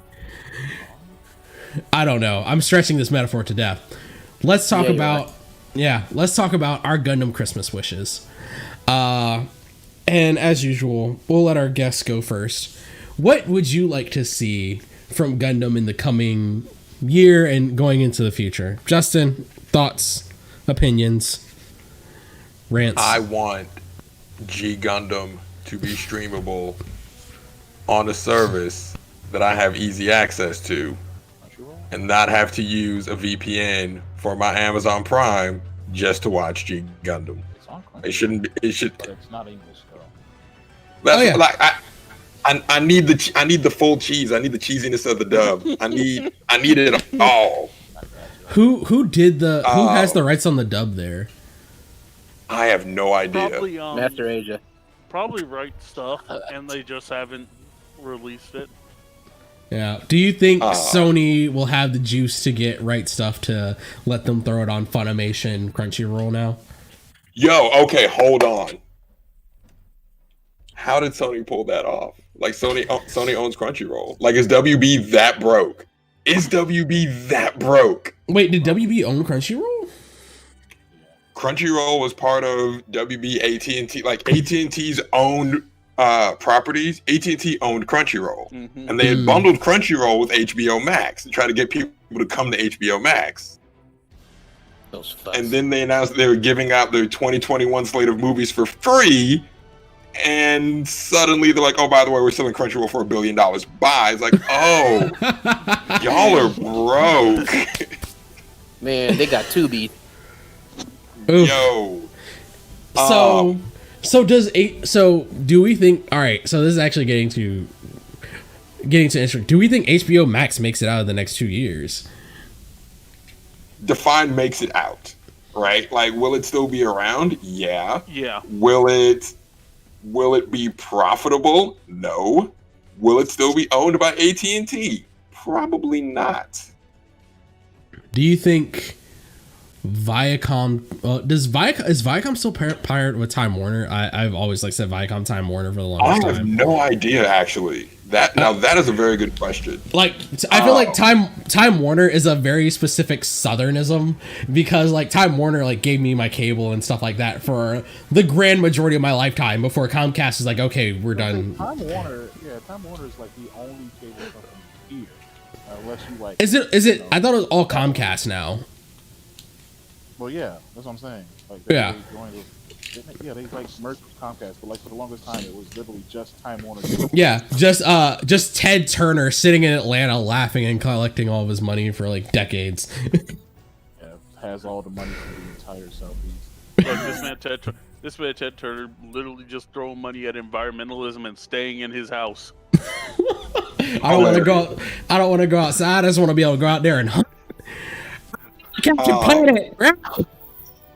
That is the like, best Robot Chicken sketch. And it is such a specific Southern sketch. I don't know how many people outside of like the Atlanta, South Carolina, Florida, and North Carolina area understand how funny Ted Turner is as a person. But God bless and goddamn Ted Turner. That Captain Planet sketch is so great. Like every park within like 800 miles sponsored by Time Warner and Ted Turner. Yes. Yeah. Look, Ted Turner Recycling Facility. Ted Turner Recycling Facility. Like, this man throws his money. Like, oh man. But on a serious note, the one thing that I want to see in the coming year, I know they said they're not going to do it anymore, but Bandai and Koei have lied before because they said they weren't doing any more One Piece Pirate Warriors games, and then they dropped Pirate Warriors 4 and said, "Oh, this actually makes us a lot of money outside of America." What were we thinking, saying we're never going to do this again? That was dumb. So I want them to bring back the Dynasty Warriors Gundam series because that is just ridiculous amounts of fun. Can you imagine what the first Dynasty Warrior Gundam game on PlayStation 5 is going to look like? Oh, it's going to look gorgeous. Yeah. It is. Because there's like a new Dynasty Warriors game releasing in like January or something like that, and they've already shown that. Warriors 9 Empires, and it looks. Yeah, like the amount of enemies on screen was unfathomable. I was like, oh. The thing they're doing on next gen, and like they said it, like, okay, yeah. Then I thought about it, I was like, holy crap, that's ambitious as hell. The whole map is always instanced, and the enemies are always on the map, so there's no loading enemies. They only load when they spawn. So the entire map of China is constantly present, and you have to go around, like, manage your castle, your city, your empire. When you leave, it's like, oh, all the people are still here. That's ambitious as hell for a Dynasty Warriors game. Yeah, so to see them do that with, like, a new Gundam game would be good. But I don't think they'll do that after Reborn didn't make them as much money as they thought it would. Well, I'll tell you why Reborn didn't give them the money. Because they didn't take the time to localize it properly. They didn't localize it properly. They didn't advertise that it was coming. True. Right? They pulled a Capcom, right? Like Capcom, when Sengoku Basara 3 dropped in America, the only reason I knew it was coming is because I just happened to be subscribed to the PlayStation blog on my RSS feed. And I'm like, hey, this game looks like Devil May Cry and Dynasty Warriors. Those are two things I enjoy. I wonder how they look together.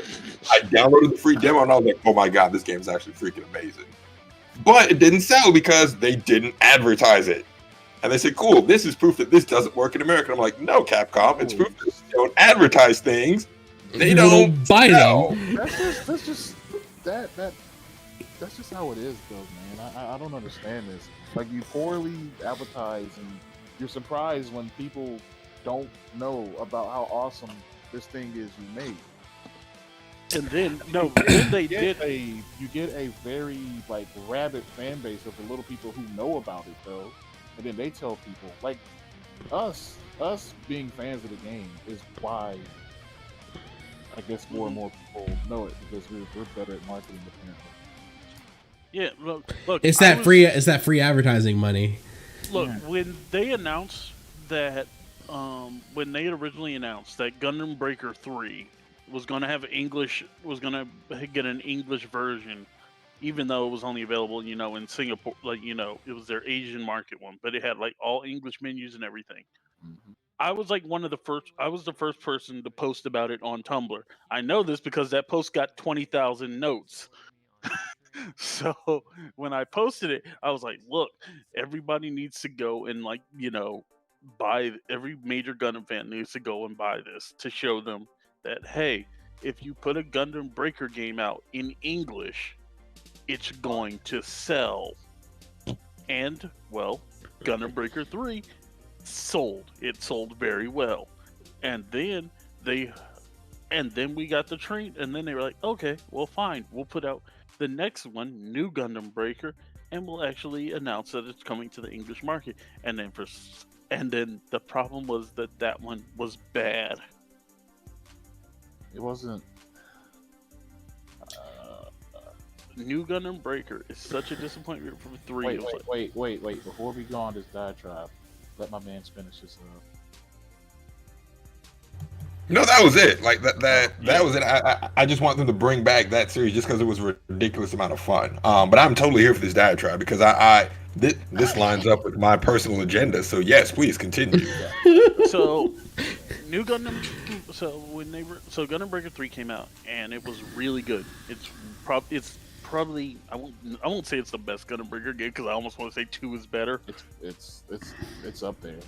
Yeah, they're both. Really yeah, 2 and 3 are both really good Gundam Breaker games. But then they were like, okay, there's a new Gundam Breaker game coming out, and I can tell you they didn't even bother to call it Gundam Breaker 4, which was already a sign for me something wasn't right. They called it New Gundam Breaker.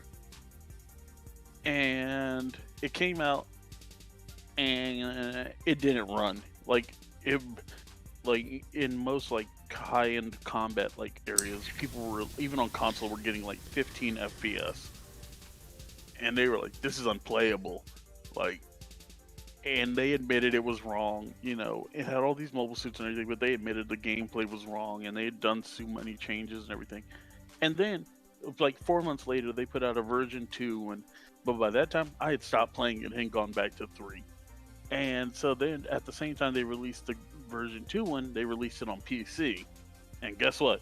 It wasn't that the PlayStation wasn't good enough to run. That game just runs horribly. Because the PC version's just as bad. And so everybody was like, oh, you know, nobody bought it after like all the reviews started coming out, because the game's got like 2 stars on the PlayStation Network right now. And it's like, you know, y'all literally, you know, the meme of sticking the stick in the bicycle wheel? Yeah.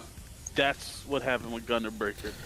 Why would anybody buy our Breaker games?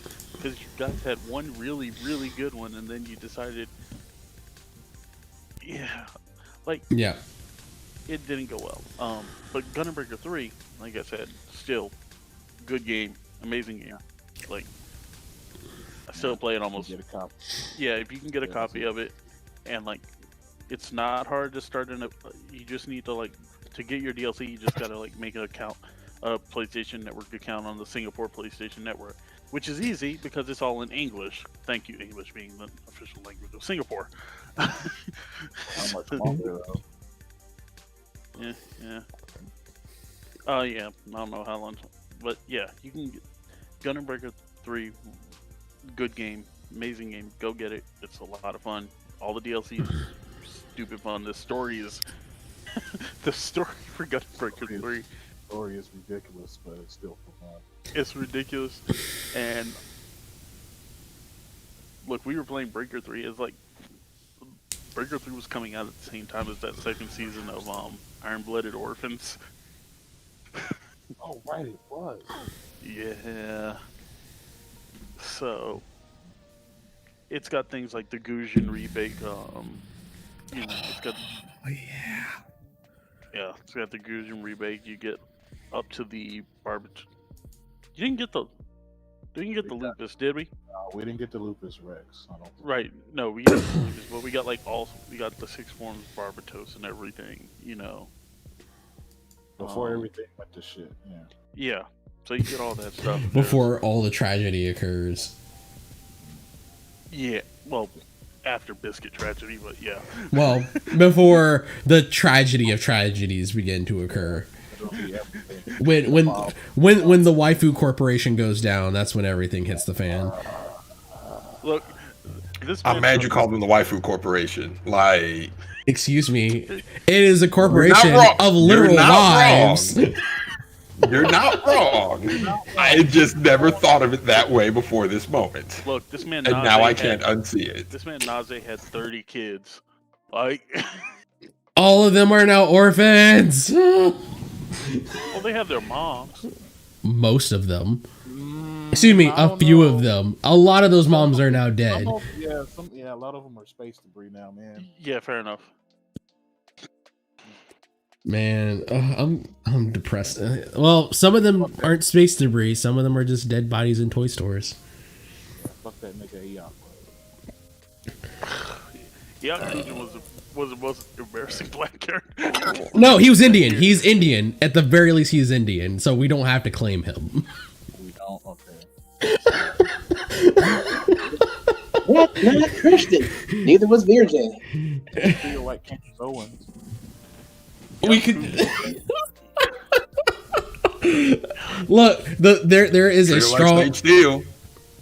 is a strong black female character in Gundam. I hate to say I cannot remember her name. She was in UC 0079 Mobile Suit Gundam. Yeah, she was the communications officer. Oh my god, I cannot remember Bridge Crew on 0079. Whoops, I want to play that later. You sure it's 0079? I'm 1,000% certain it's 0079. Are you talking about Macross? God damn it, I'm talking about Macross. Yeah, you are saying there weren't any black people invented in. You're right. There weren't black people invented in Gundam. It was Macross. God damn it, Macross. Yeah. That's why I love you more. I sent that thing. I think you're thinking that because I sent that message earlier. That this is what status report sounds like. Oh my god, that's exactly why I don't like you. Yes, because she had. I heard that bullshit. Oh man, rest in peace, Roy Fokker. Yeah, man. That was my first childhood heartbreak. Everyone wants to talk about Optimus Prime. Like, let's talk about my boy Roy. Well, since we're on to you talking about things, Teddy, what are your Gundam let's Christmas Teddy gifts? Talk about Roy. Teddy can talk about Roy, but he just has to talk about his Gundam Christmas list when he's done. Get the heartbreak out of the way first, bro. Well, no, because of course, so what is it? Robotech was like one of the first shows that like had like for kids, at least on Toonami, like where people actually died. So like the chubby dude, I forgot his name, but the chubby dude, like he fucking blew up. Oh, he's dead. Oh, I can't think of his name in English. Ain't Ben no Dixon was his English yeah, like name. ain't no going to the shadow realm. Ain't no going to another dimension. No, that motherfucker's dead. There are no euphemisms in Macross. So it's like it was one of the first shows that actually show like, oh no, people die. So I was like, oh, so this show ain't playing. Then you got like, okay, here's Roy. Here's the man. Like, of course, this is before I really knew this is before I really knew what tropes were. So I was like, oh, he's a mentor to the main character. No wait, oh no. This was Roy. Also, Roy. Fun fact: Roy and God, I can't think of her name, but Roy and her were one of the first interracial couples ever shown on television. Yep. Because when that originally aired in 1983. Yep. And the first interracial kiss came from Star Trek. So, one of the things that's really interesting about like his death and everything is this fan Roy took like 3 rounds like through the back. Oh god! Didn't go to the med bay. No, because he was late for a date. Played guitar and then died. Played guitar and then died right there. Just died on the couch with his guitar in his hand. Because you know what? Nothing says love than traumatizing the one you love. No, because they were like the worst. No, part I never that, do. Oh god. The worst part about that is like you go like this. You're like, huh? When the crew gets Roy's fire, they cut back to. They show Roy going to her apartment on the Macross for like the date, and then it cuts back to the crew, and you see the 3 massive bullet holes in the back of Roy's seat covered in blood, and they're like, man, what happened here? And like, and then it just cuts not to get like too technical on it. Roy had to have gotten hit with the effective round of like 25mm Gal through the back. Roy walked and still showed up to his date on time, and I can't get a text back. Oh my god! Really, Ted? Is that how we're gonna go around on this one? Yeah, a little bit, because he's just kind of busy. That's your Christmas wish? To get a text back? Yeah. No, that's not my Christmas wish. All right, so what's your Gundam Christmas wish, Ted?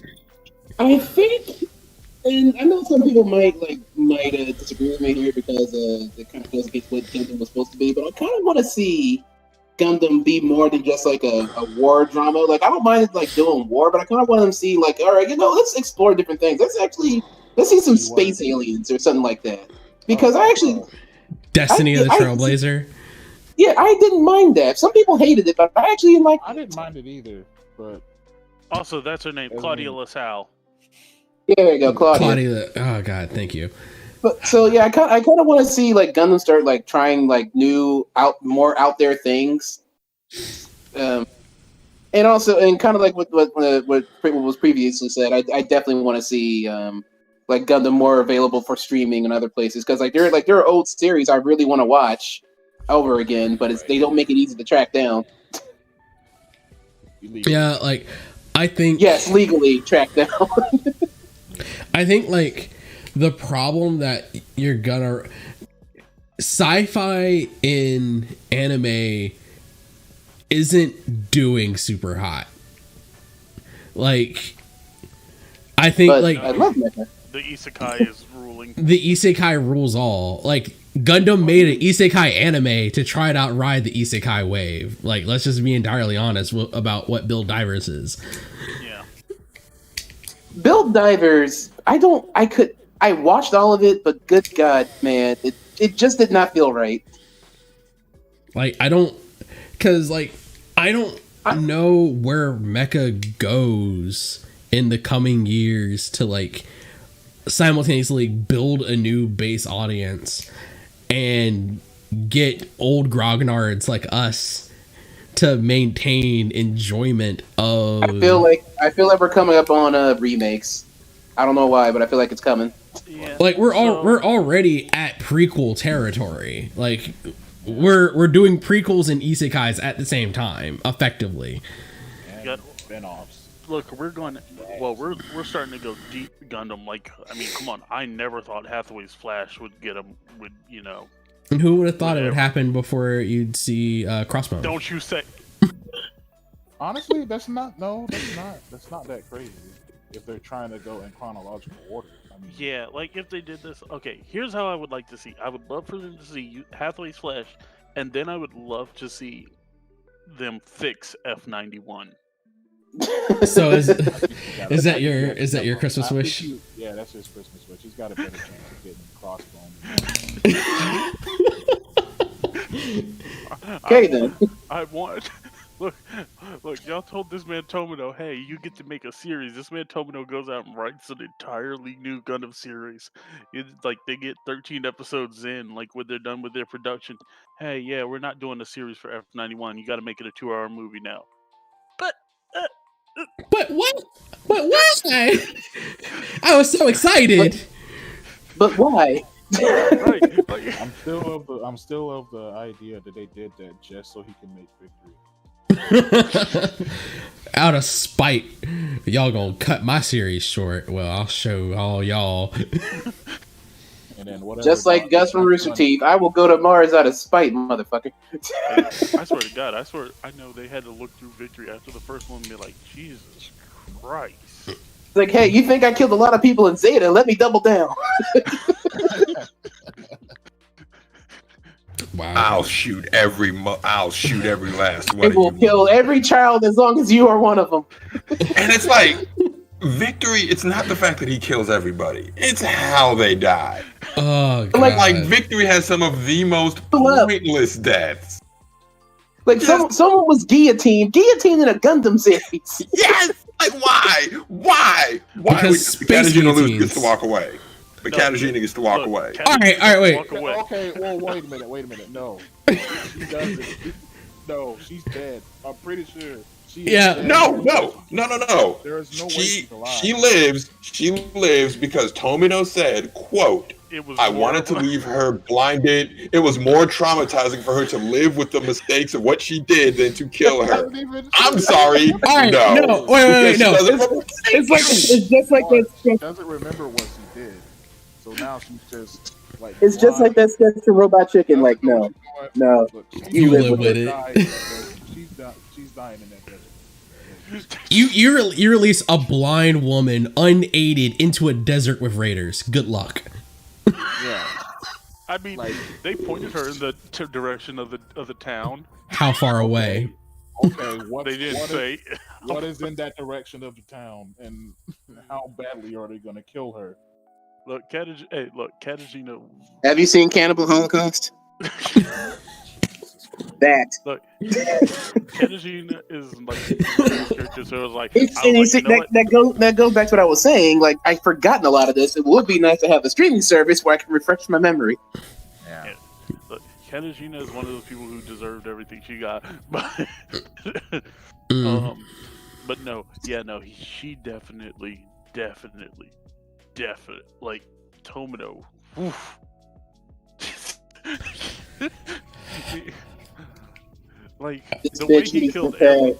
Look, this man Uso Irwin had to pick up his mom's head in its helmet. Oh god! Right, he got grinded by the space motorcycle ship or the pirate ship. Space motorcycle ship. That's the. I don't know how to describe. I don't know the technical term. Excuse me. I don't know the technical term. Oh yeah, isn't that what killed Odello? I think he got run over by it.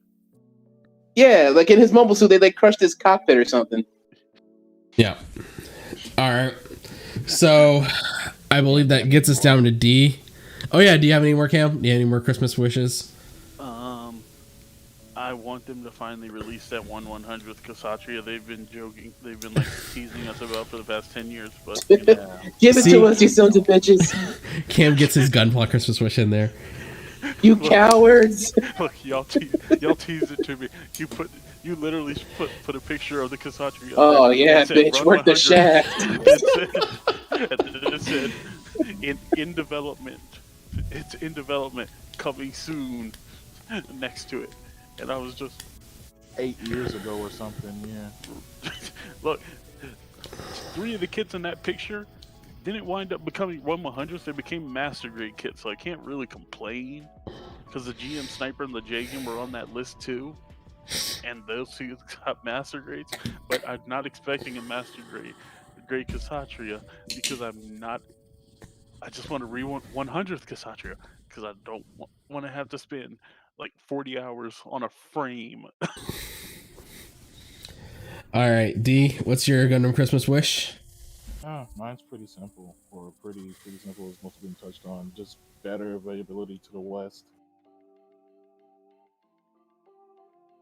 I just want some pants. I guess if I'm making a Christmas wish, maybe some. Oh, no, go ahead. Go and drop your last one. I was gonna say maybe some. Maybe something for my boy Cam. Maybe throw him a bone. Maybe like have some kind of OVA or something for Crossbone at least. Crossbone new translation. Maybe an animation or something to get him. An animatic. Right, something, man. All right. And, so. And a version of Unicorn. Wait, a version of Unicorn for what? Where Marita doesn't die, and then. Oh, nah, bro. You're asking for too much now. You want a plea cone to be happy in UC? Yeah. Nah, bro. There needs to be a happy cyber new type. I'm sorry, it needs to happen. Jesus Christ, there really aren't any. No. Cyber new types are made of trauma and broken Legos that you step on in the middle of the night. Jeez. Oh, I thought those were GMs. Dun. Oh my god. It's made of trauma and broken Legos. Welcome to the Zaku. There we go. That's funny. So I guess my Christmas wish for Gundam is almost more impossible than having a happy cyber new type or actual film translation of Crossbone or F91 that's made to completion. It would be nice, yeah. Right bad. Yeah. Oh, I'm sorry. I just thought about that meme where it's like, "What do you want? I want a dragon." It's like, be more realistic. I want a happy cyber new type. Right. All right. What color do you want that dragon? But I want to find a way for mecha as like a genre to be relatable back to people again. Like, but it is relatable. I don't see what are you talking about? Right. What is the last big war? Man, that's pretty relatable to me, dog. Actually, yeah, that is pretty relatable. But to the anime community, I don't think we're down for that anymore. Like, what was the last good mecha series that we had? Like, what's the last good mecha series that had like any real staying power? People like Code Geass, right? Well, yeah, Code Geass was pretty good. That was mid 2000s. Exactly. I'm just moving my way. Wait. All to know Zero? I haven't seen it. Is that good? First season. First season. Watch for the music after that. Yeah, basically. Yeah. Okay, sounds about right. No, don't even watch for the music. Just watch Unicorn instead. Actually, yeah. Watch first season, then go watch Unicorn. I just rewatched Unicorn, and I'm still not exactly sure what happened at the end. Go watch a narrative and just continue to be confused. Fair enough. Watch narrative and be angry. Be confused and be angry and confused all at once. A web series or something. But like, there aren't many like strong points for people to like kind of dive into mecha, or like, because like I'm not even being greedy enough to say like, come on, give me a Gundam series so like we can get like a crop of new fans that can like keep this like franchise going. Like, we're here, you'll get our money. Like, but I know that old money. Take my money. I know that old money and old fans will. That's like a comedy or something. I don't know what it's called. Wait, which show is like a comedy? Yeah, it's like Gurren Lagann? No, not Gurren Lagann. Oh, speaking of shows that are getting released, did you guys hear SSS Gridman's going to be on Toonami? Oh, yeah, I did not hear that SSS Gridman. I really enjoyed that one. I like that one. Oh. Like, that's a really good, like, look, SSS. Wait, hold on. That's not a mecha though. That's tokusatsu. It's tokusatsu, but SSS Gridman and the Church of the Holy Thighs. People like what's it called, right? There are some thick thighs, but man, the good God, like that show goes from 0 to 100. Has everyone watched it? I've seen a fair bit of it. Okay, well, I didn't want to spoil anything, so go ahead. I don't care. No, go ahead. I don't care. I was saying it goes from 0 to 100 real quick. Where it's like, hey, how's it going? Oh, we haven't seen you. Then stab. Like, oh, okay. I guess we ain't fucking around. Ranks or whatever, or it's like hit or miss for people. But I know people like that show. Darling, it's good up to the first 12 episodes, and then after that, it's like Power Rangers. It was like Power Rangers if the enemy was actually effective. Like, hey, here are these kids that keep foiling my plans. Yo, that is a good summary of SSS Gridman. If the bad guys were effective in Power Rangers, I liked it because it really did capture like. Yeah, it really captured like Justin, the feeling of watching Superhuman Samurai Cyber Squad. Because I'm actually watching that on YouTube right now.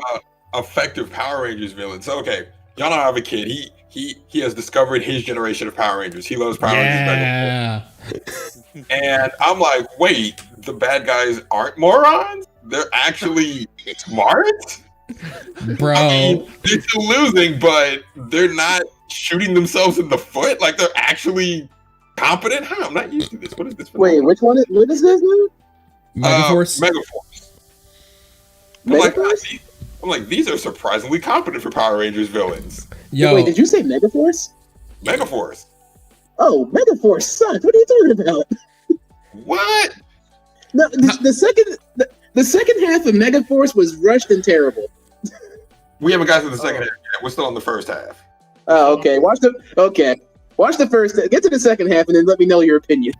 For the moment, it is a terrible ride with Baby J, and I'm like, yo, he's not letting them work together. He's actively splitting them up. He's trying to cause dissension within the ranks. I'm like, this is refreshing. I mean, you still lose, but good on you. Way to not fall into the standard Power Rangers bad guy. Way not to be an idiot. Yo, actually, way not to be an idiot. Way to be able to use your brain. Yo, Justin, have you seen SSS Gridman? I have not, but because you brought it up and I trust your recommendations, I was actually queuing it up to watch when we were done here. Yeah. Oh, it's yes, watch it. It's actually one of the best animes. I don't know what genre really is. Honestly, it's animated tokusatsu. Okay, yeah, it's the best of that. No, because it's part of the Guyver universe, if I remember right? No, it's part of like the giant hero universe. So you're like your Ultramans and your Ultraman. That's what I was trying to remember. other stuff like that. Geiger is something completely different. You are right. I'm just throwing out anime names to see if I can remember things. I'm just throwing anime at the wall, seeing what's there. Here we go. Posted in the chat. I think it's Space Battleship Tiramisu. It's like a comedy. Space Battleship Tiramisu. Oh, I know that one. Yeah. Martian successor to Death. Like it's just straight comedy. The whole time. Yes, I have seen that. I have seen Space Battleship Tiramisu. That is a delightful little anime. Yeah. It's a good detoxifier. Yeah. Actually, yeah. Can I get a Can I get like a place where I can watch Martian Successor to Nadesco? Yes. Martian Successor Nadesco. Like getting that back on stream. Honestly, if I could get more people introduced to Vandred, that'd also make me happy.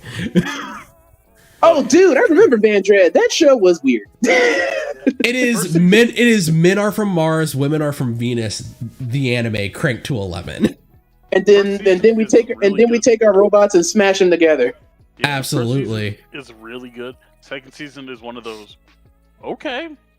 Yeah, like sure, I remember Van Dren back in the times when Stars was like showing anime from time to time. That's where I used to see it. Do you want to know like the only Desert Punk?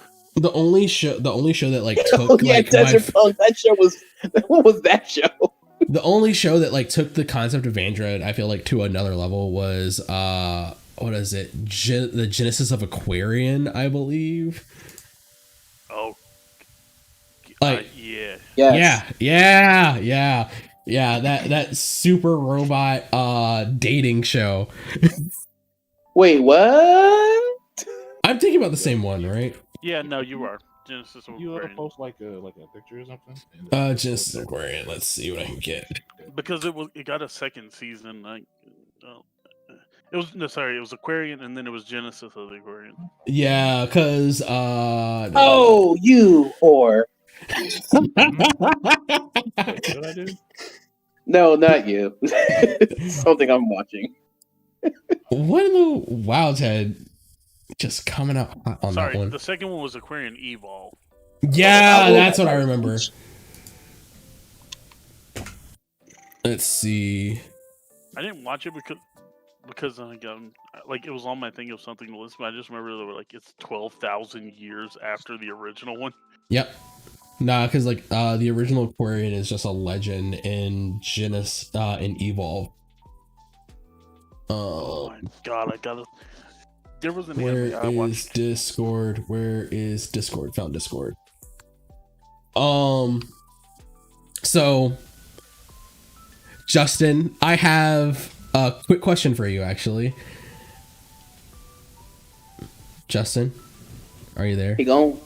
Yeah, I'm here. I was waiting for the question. I was like, no. All right. Have you been around or stayed up late enough to see GBGW voice acting theater? Oh no. Oh my god, I have not, but I'm afraid. You should be. We have a Christmas special in the game, so we are doing it tonight. I have a second question because that might determine what we're going to do for the brief intermission before we switch over to GBGW Theater. How good are you with pretty heavy metal? Define how good am I? How good am I at recognizing it? No. You don't even have to recognize it. Like, will your taste in music allow you to like look at a music video? Oh my god! Sorry. I just remembered another one of those series we were talking about, like weird, relationship series. Simone. Wait, what? Simone was a series that I wound up running across years ago, and it came out in like mid 2006. How do you spell that? Simoun. And the premise of that show is so unique, I cannot begin. Like the cool thing, it's like got cool piloting and like it's got like it's not mecha, but they're more like fighters. I think we're late enough in the night. This looks like early 2000s finger bang Transformers. Kind of, but no. Oh, what's that? What's the show? Valkyrie Drive Mermaid. Yeah, Valkyrie Drive Mermaid. Oh, yeah, finger bang Transformers. I actually had a female friend of mine. I'm sorry, lady friend of mine. Recommend that show to me, and I just finished watching it. And good God! Is that on Bird? So many titties. No, it was on Crunchyroll. There's a lot in it. So There's a What? lot. Really? Uncensored was on Crunchyroll. Dear Lord Really? Jesus. Yes. I found it on Funimation. Oh, It it's was on probably Funimation. gone. It's probably gone then. It was on Funimation uncensored. Since I was. Well, I'll if check it my Funimation. like if Funimation had freaking Triage X uncensored, then you could do Valkyrie Drive Mermaid uncensored. But oh my god, I don't. It's that show and Queen's Blade that I've been watching. Oh, you've been having Okay. a good time with titties. Yes, I have. So I'm just going to drop a little bit of a And there's no like here. Just you can just Simone. Oh my God! Here, just read this synopsis. Dear Lord Jesus. I need a TV show, man. It's not D. It's not that. No, I'm not talking about that. I'm just talking about in general. Look, we'll discuss that a bit later. In the kingdom of Simulacrum, every child is born female. This doesn't mean that there are no men. When they reach their 17th birthday, the girls have the right to undergo a special religious ceremony where they're allowed to go into a magical spring and turn them into men if they wish to become one. However, there's a small catch. The kingdom is protected by machines called Simone, which can only be piloted by those who haven't chosen a definite sex, and so their military is really young.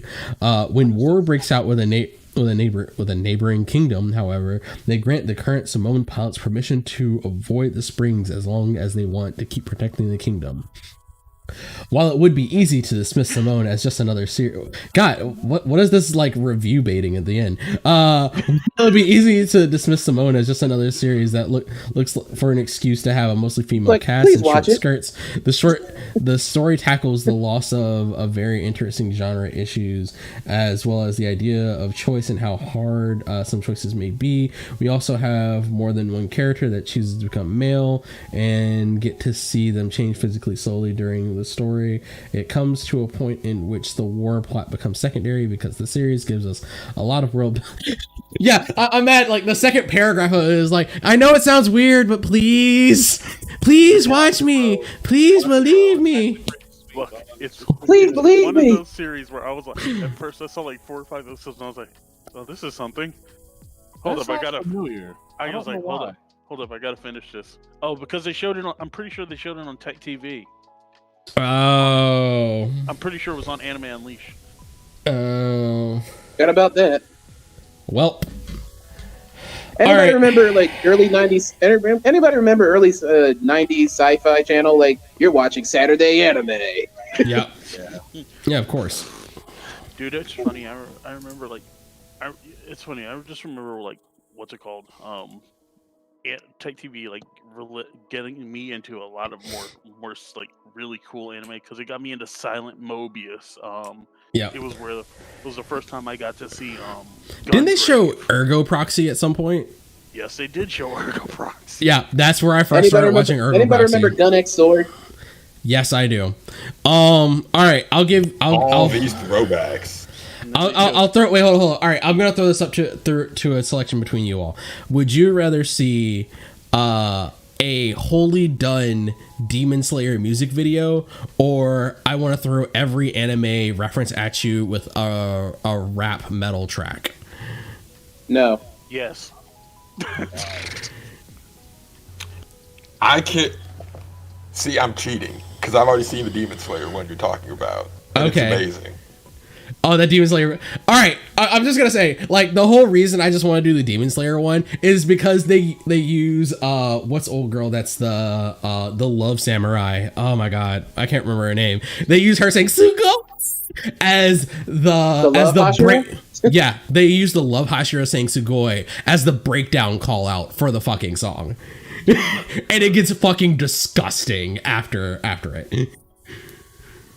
All right, but actually, I think because Justin, you're the one I mainly want to see this, and I listened to you talk about how much you like Yu-Gi-Oh last week. I want to show you the one that has like Yu-Gi-Oh cards and shit in it. Let's do it. Yo, So I made the mistake of getting back into Yu-Gi-Oh. Yes, sir. Hey, it is not a mistake. Oh yes, it is a mistake. This game is It good. is What are you not, talking sir. about? You take that shit back. This is a crack addict getting back into crack is a mistake, sir. Well, clearly you and I have very different habits. Because so the last time I'd actually played a Yu-Gi-Oh game, while Jerry queued this up, the last time I actually played a Yu-Gi-Oh game was when Synchros had, I think 5Ds was ending, so Synchros were hot, right? Woo, 2014. God damn, got the year. So I came back to it this month. Well, not this, last month, right? Because because of shit talking, right? Like I play Pokemon with one of my boys, and he's like really good. He's competitive, like he plays competitively, and I'm like, still have no idea how to play that fucking game. Like I get it. I just don't want to invest the IV EV training and min maxing and ability hunting involved to be competitive. I'm like I just have enough fun going through the story and catching things and being casually competitive, right? Like I don't go through the whole IV EV min maxing. If that's your game, cool. I know I'm not going to beat you in that. Mm-hmm. But then we somehow got on the topic. I was like, yeah, but you're not going to hold me in Yu-Gi-Oh the way you do in Pokemon. Like that's I'm not going to lose in Yu-Gi-Oh. Like come on now. Let's be serious. So we said, oh, okay. So I fired up my Legacy of the Duelist Soul on the Switch, put together my little Blue Eyes deck. I thought I was something. He came out with the Evil Swarms, and I'm like, the fuck is an Evil Swarm? And he was like, oh no, you sweet summer child. And I was like, why can't I summon half of my hand? What is going on here? So I said, okay, cool. Things have changed. Let me get back in the game. Oh man, someone showed this guy Link summons. Well, so I actually found a really cool YouTuber, DPYGO, and seeing that Yu-Gi-Oh has been taken over by black people has just warmed my heart. Damn right it does. So Tom was Egyptian.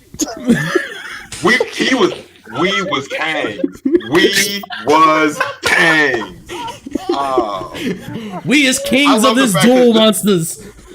The fact that his Egyptian self is significantly darker. Damn right, and I can appreciate it. Thank you, Japan. Oh, it's so great.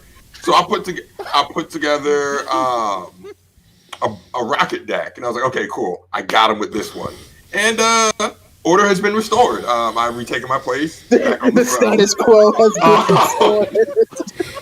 Pieces will fall in this dueling kingdom. In Yu-Gi-Oh, it is in Yu-Gi-Oh video games specifically. It's relatively easy to be competitive, right? Like the cards are easier to get in video games, as opposed to real life. We have to shell out like hundreds and thousands of dollars to get the deck you want. In video games, it's just a time investment, and that's cool. Let me hit you with this quote from one of my favorite abridgers.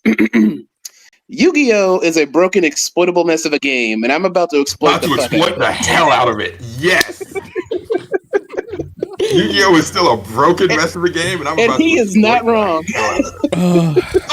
Once I realized what the new game was, I was like, oh, okay, cool. So the new game is just link someone to get my big beaters out and make sure that I have Veiler or Ash Blossom in my hand to protect myself, and I win the game. Cool. You know what?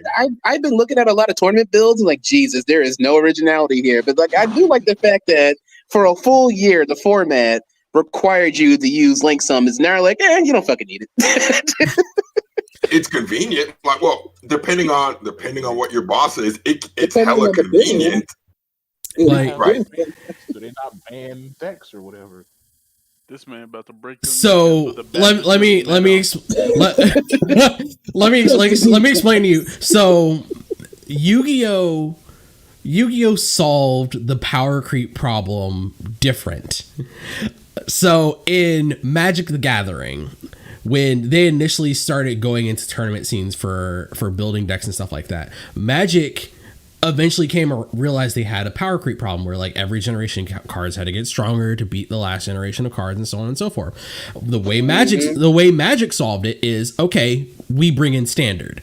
Tournaments happen in standard. So you have a 2-year cycle where your power system resets itself. Like at the every 6 months, a set of cards is going out and a new set of cards is coming in. Sorry. Just general and internet. The audience. The audience. Oh shit! We're screaming. All right, my bad. Dumbass. Yeah, all 2 viewers. Yeah. I forgot. God damn. Wow. The professional operation I have here. Anyway, Yu-Gi-Oh! Solves this problem by saying, fuck it, don't gas on the fire, and just leans into it. We're just gonna get more creative and gonna break the game more. You thought this shit was broken? Get ready for this new. Look at this new archetype. Look, it sells though, right? It does, but again, like it lends itself to like reference back to something Justin said in I believe the ADD Space episode he was on earlier this week. Like Yu-Gi-Oh is meant to be a much more approachable game. It's meant to be easier for people to play. Like if you learn the current archetype, then like it's easier for you to play. Magic, you have years of archetype building that you have to understand, that you have to like learn specific tricks, and like just the gameplay of Magic is more complex than Yu-Gi-Oh. Like it lends itself to like a more elitist mindset of the people that play Magic, and I fucking hate it, even though I still love that fucking game. I'm about to say Magic's I'm gonna hit you with the I'm gonna hit you with the fat Joker reference, and I came to this realization. Yu-Gi-Oh is my favorite anime, and I'm tired of pretending like it's not. In all seriousness, I don't know what it is. I watch every incarnation. I have watched every episode of Yu-Gi-Oh since it's come out. Some seasons better than others. Past 5Ds. I don't think I've made it past 5Ds. Is like let me tell you this much right now. Don't waste your time with Zexel, because that shit gets really confusing. Which one had the motorcycle? 5Ds. That was 5Ds. Yeah, that's the last one I watched. Dueling on motorbikes. Anime I am currently watching the 7th season of Yu-Gi-Oh. Okay, which is the one where dude's like dead girlfriend essentially like took him over and then like Zexel question mark? Yeah. Wait, what? Wait, Zexel. what? No. You're the dead girl. It's like multiple dimensions. I think that's Arc 5. Yeah, that's Arc 5. Yeah, I was Dear like, God. I tried to watch like 2 episodes. I was like, what the fuck is going on? Here's the thing. Cameron's the Gundam guy. I'm the Yu-Gi-Oh guy. Oh, yeah. Teach us about Yu-Gi-Oh. Oh, great sensei. I'm gonna tell you this much right now. You can forget Zexel, because that story turned the corner from 0 to bananas. I don't know. I couldn't tell you what started happening past episode 50. Because we're talking about alternate dimensions, people from past lives being reincarnated, a guy fighting with a deck full of Looney Tune hands. I don't know what the hell was going on. Looney Tune hands? Yep, he had a hand deck. Yeah. So, the only thing I can say that Yu-Gi-Oh did for me was when I sold my competition deck, like when I stopped playing, and this was a long time ago, I made $960 from it. Sounds about right. And I was like, all right. I probably have $5,000 of sellable Magic cards on my bookshelf that I'm looking at right now. I forgot. That's not my rare binder. I can tell you right now, my 2 decks probably like are close to like $500. Yeah, like when I sold my competition, and that's in like card value, not in what I paid for these. And yes, that is very sad if you ask for 50.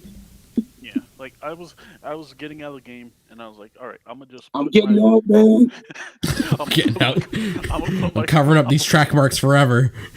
I'm gonna put my comp deck on eBay, let it go, let it go. Let it ride. It sold. How many Gunpla did you buy off of that? That was years before it was Gunpla. That's like a guy addicted to crack decided, you know what? I don't need this crack anymore. I need heroin. Look, he traded one device for another. You didn't fix anything. To be fair, I stopped buying Magic cards so I could buy Warhammer figures. That's word. It really is. It really is. Even in debt we serve. That is the eternal quote. All right, we did all this to talk about Yu-Gi-Oh because I wanted to really share this music video with everyone. I hope you're watching on stream. I'm gonna play it. It is "Bang Bang" by Within Destruction, featuring Tyson and Kamiyata Plus. Let's get it.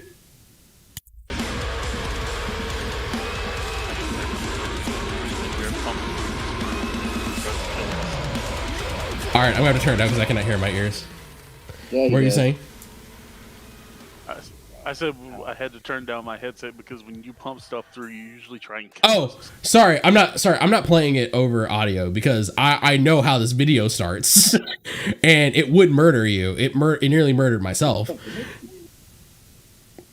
Oh, I'd also like to play a little bit of a game. Let's see who can name the most anime references that we see throughout this entire video. No. All right. Myself. Alright, that was me. And then we have Pokemon. I'm gonna like probably catch most of these pleb ones because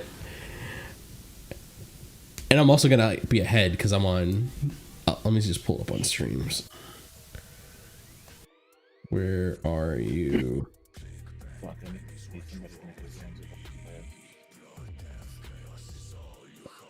What, the ship? What, like for a decal? So, yeah, what the hell? Oh, Ghost in the Shell. Yeah, you're in front of me, so I can't. Oh, I'm watching it off of Twitch now instead. Yo, I honestly missed that myself.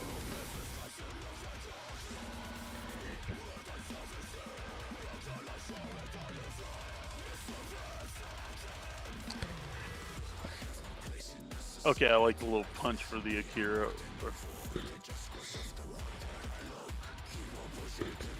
There's more JoJo in this than I ever noticed the first time I watched this. Everything's a JoJo reference. Hey, Portal Squad. I stopped watching after Stardust Crusaders. Not because I hate it, but because, well, I was done. Hate it. I think that's Akira in the background. It's okay. There was Akira in the background. When he did that punch down to the ground, that was all animation from Akira. There's more JoJo. Wait, what time is it? There's Kaiba. Oh, it's kind of late. Yeah. Yeah, it's 10 o'clock now. Yeah, I'm gonna have to dip out, my friends. All right, after the music video, we'll let you go, Ted. See you later, you man. You're stuck here with us. I'm not stuck here with you. You activated my trap card. It's 20 seconds. Whatever you say, you do, man. Yep. I you know what? I wear like a pro badge. I said you have a pistol coming to the front. Do this. See what we do. I kind of like the fact that he's a ritual summon. Wow. And the Usagi. Wait, Ted's a ritual summon? No, the guy in the video, he was on a blue card, a ritual card. No, if it yeah, it depends on the card outline. It was the old blue Ted, like the. Okay. Yeah. Okay, did it have stars? Yeah. Okay, yeah, that's ritual. Yeah. Oh my god. They had Beyond the Horizon.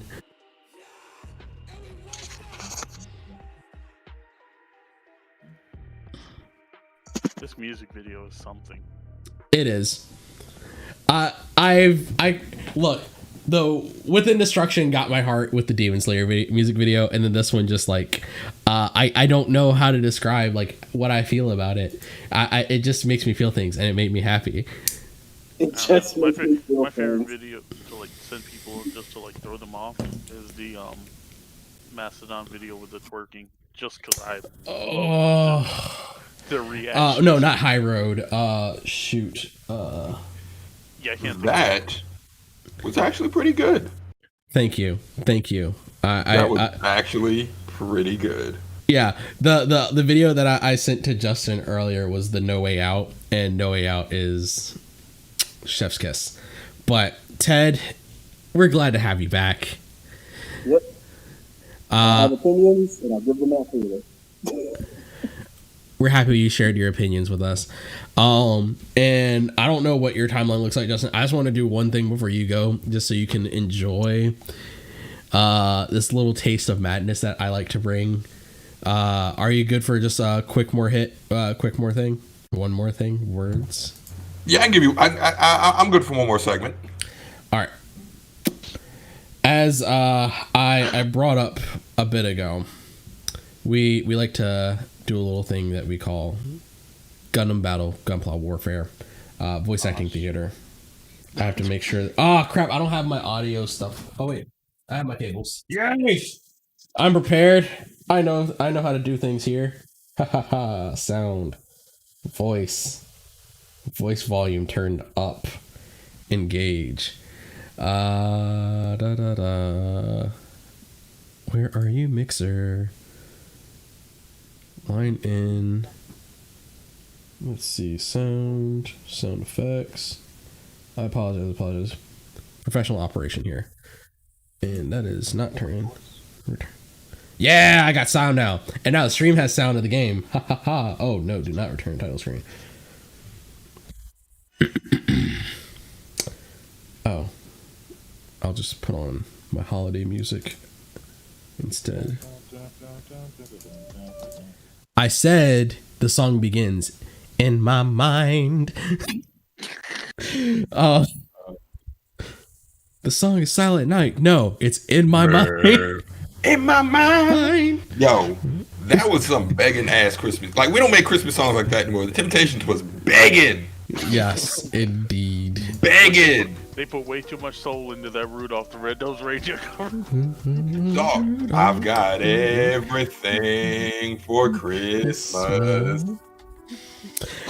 got the turkey and the chestnuts.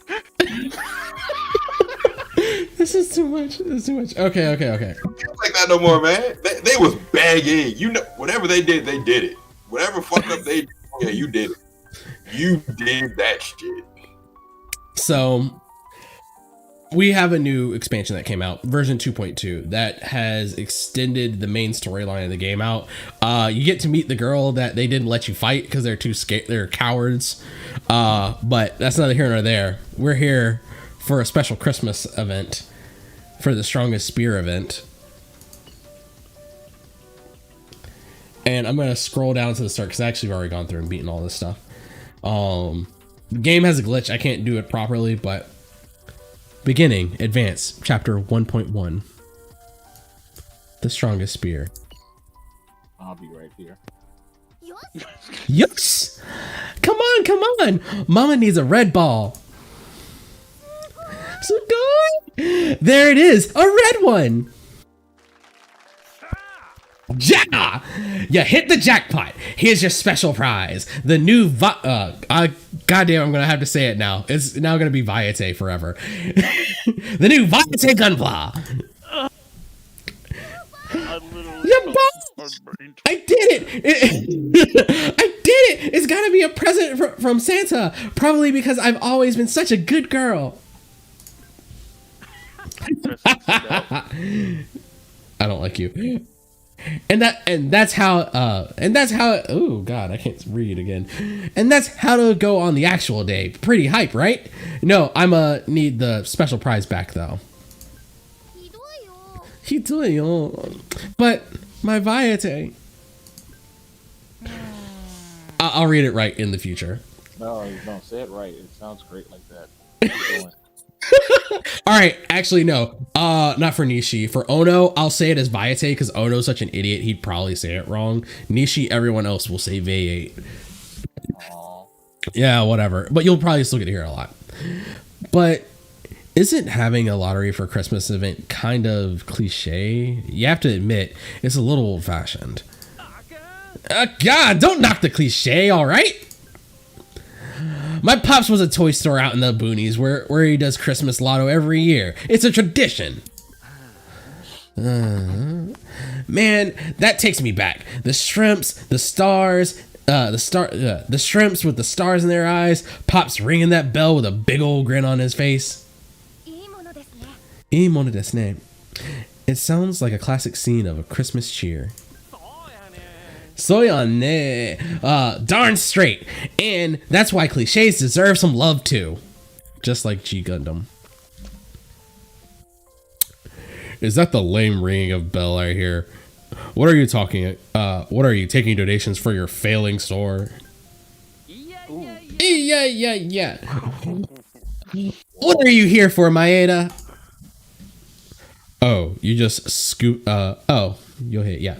Oh, just scoping out the competition. I was curious what kind of events you're planning for this Christmas on the horizon. Wait, you're not just doing this sad little hand crank lottery, are you? Tana! Oh, shut up! What's wrong with it, huh? I guess I was worried for nothing. I never thought you'd be planning some dink lottery. Some dinky lottery. Are you even trying to take Christmas sale season seriously? Well, that's what Sora's doing then, huh? We're planning on having a signing event with Reika Murakami, an up-and-coming model that happens to love Gunpla. Ooh. Oh shit, almost pulled my cables out. What? A signing event with Reika? That model who looks great in skin-tight fighting suits? Well, god damn it, Yuri. Yuri is living up to every bit of her name. Her autographomaniac sensor must have gone off. Looks like we'll be wiping the floor with you in Christmas sales. Well, good luck.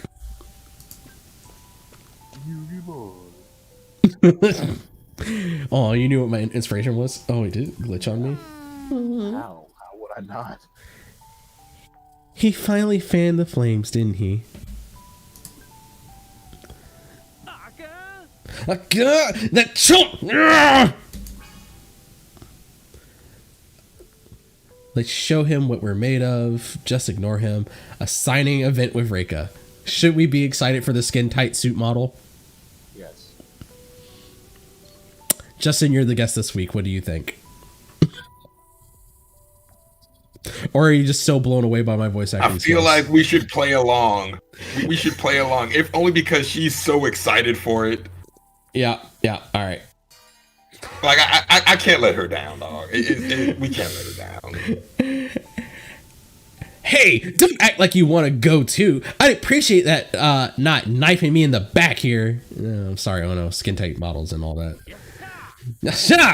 We're gonna have the best Christmas ever. Then we'll see who has the last laugh. But how? Oh, that's what we gotta think of now. Help me come up with something, would you? Of course, I ain't expecting you to do it for free. I'll give you the new Gunplas I got to serve as a special prize. They're way cool. I'll even let you give one a spin in a battle. I want to try out too. Sure, go for it, as long as you want. Just give me an idea I can work with. Do you have a sense of what I have unfolded on us now? Wait, me? Oh no, just would expect nothing less. I would expect nothing less. Yeah, it's only occasional that we are gifted with the.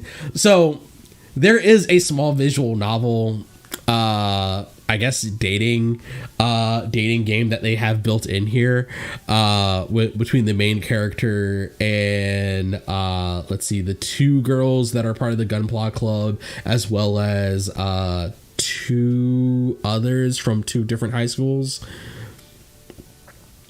Yes, this is the game that I have selected. Done it. I mean, I get it. But yeah, I'm not gonna lie and say I don't get it. I get it. Yeah, thank you. No, okay. This is mild. You don't understand. So Jared is a member of our Final Fantasy XIV Free Company Discord, and occasionally he will just share things. And I think once a week I have to go in there and just be like, God damn it, Jared. Oh. Yeah. No, this isn't bad. So I so we've already done.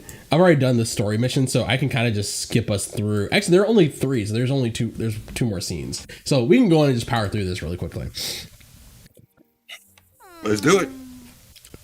An event that'll win against a model, though, that'll be tough. Yosh, you could definitely use more decorations, like a Christmas tree and lights for starters. How about God, I forget. I give like Yuri a southern accent, don't I? It's been so long since I've done these voices. You make her sound like she's ready to come back. Wait, what, sir? Huh? Yeah, southern, but like not like country, but like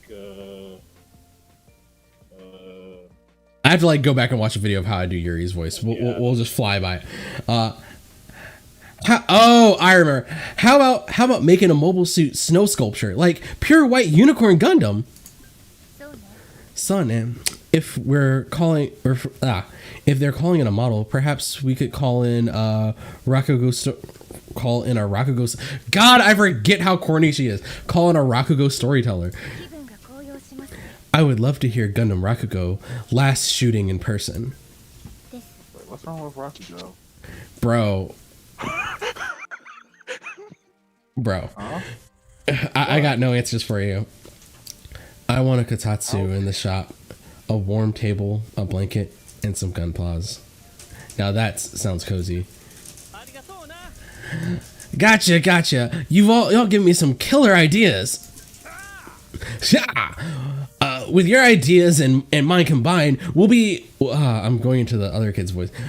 We'll be unstoppable as a Barbados with a mace. Well, that's pretty unstoppable. Yeah. Did you have something in mind, Ono? Check out this Santa costume I found in the web. Oh no. Oh God. That's pretty racy.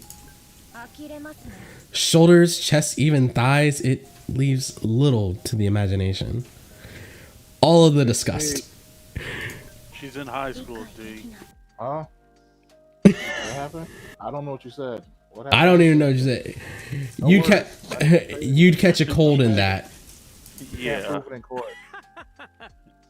Bro, it's all on recording, so no.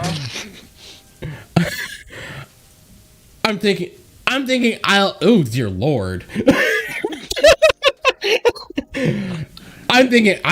Oh no, I read that wrong. I'm thinking I'll have y'all wear one and stand in front of the shop. That should bring in tons of customers. The look on his face and the description that everyone else gave of that outfit speaks volumes of Ono. Ono needs to go to jail.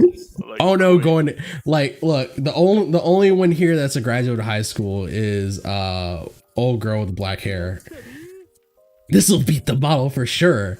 Call the police. Please call the police. The authorities. I want to pull the Super Kamiguru. I need an adult. I am an adult. God, I'm broken in so many ways. No way, not gonna happen. Oh, come on, I'm begging you. This is the only shot we got for winning this thing, sir. Go directly to jail. It doesn't matter if you win, if you have, a felony. To think you try to leverage a young woman's innocence just to gain an edge in your petty rivalry. I misjudged you, Ono. I think we all have. We have all learned so very much about Ono this evening. Fuyukai. Exactly. And hey, why are you assuming none of us have plans for Christmas?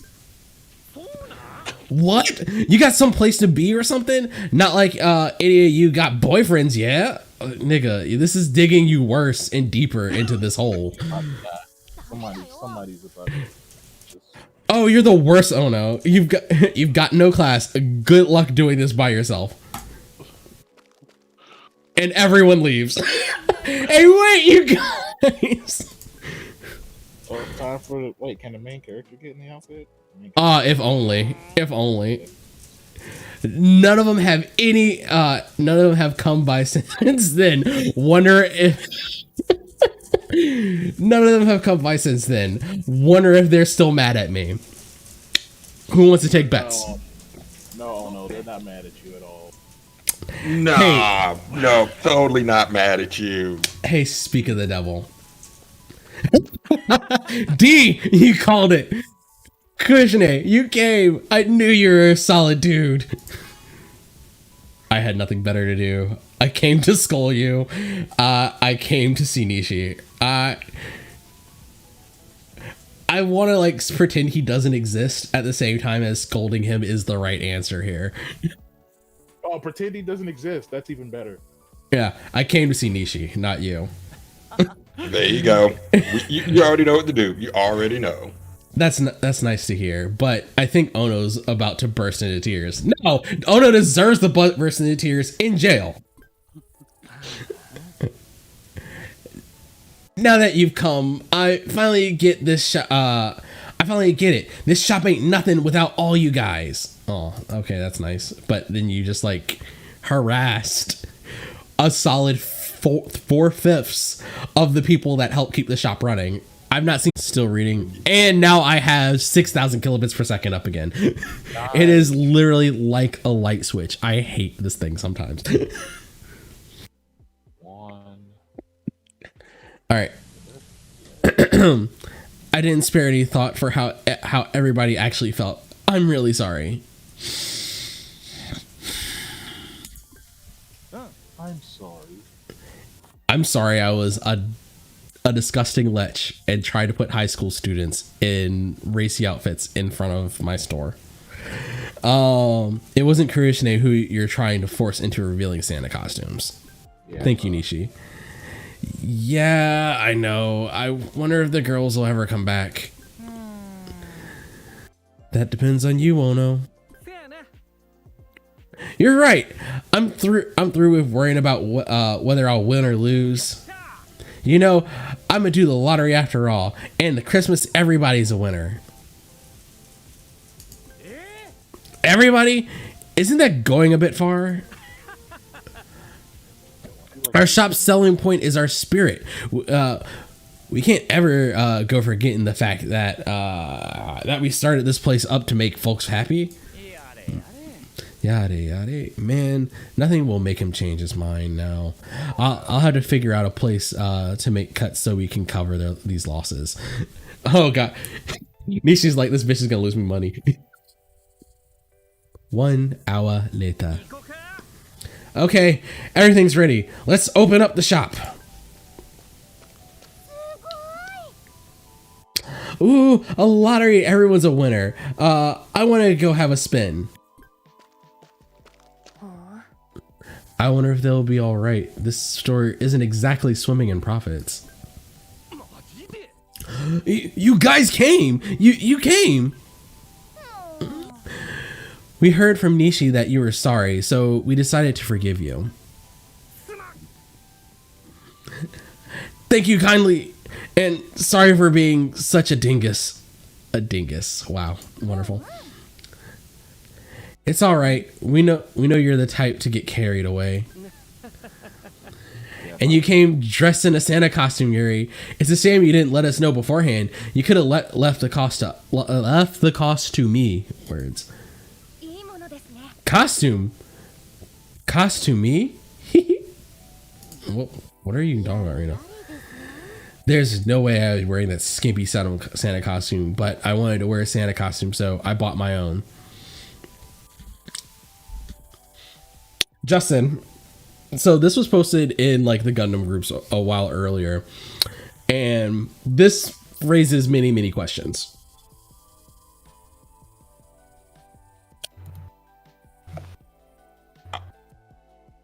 I have questions of my own, actually. This isn't the skimpy costume. Yeah. Oh, the one you posted earlier where we were just like, where is the skimpy? Like if this is not the skimpy outfit, I am afraid of what the fuck Ono was trying to do to them. I'm guessing it was literally just going to be like a bikini with a Santa hat. With Santa hat, there you go. Dear like Lord. That. Wow. Like we said, Super Kami Guru, I need an adult. Oh no, cannot be your adult. Yeah, it looks good on you. You could give Reika a run for her money. No sweat. A cute Santa and Gunpla battles, that definitely spice things up. But it's kind of a lot to ask of one person. Then allow me to assist with the battling, that is.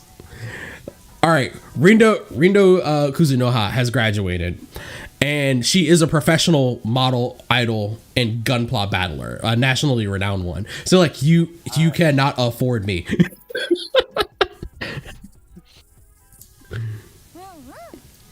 I'm sure it'll be fun. She'll be a lot of fun if it's you two. I'm sorry. Someone just posted something on Twitter. It's like Snow got me feeling some type of way. Somebody, that's hypothermia, fam. Ow! I wasn't ready for it. Somebody, damn, paramedics told me it was the magic of Christmas. If we can count on your help, you can expect a bonus from us. Leave it to us. Let's get hyped and get this Christmas battle started. God damn it, Japan. I feel like 80% of the things I share that Justin, that you tell me, God damn it, are mostly God damn it Japan and God damn it the internet. I just am the conduit to bring that to everyone else's knowledge. Sure. He hasn't said so you were the conduit of human suffering. Maybe a little bit.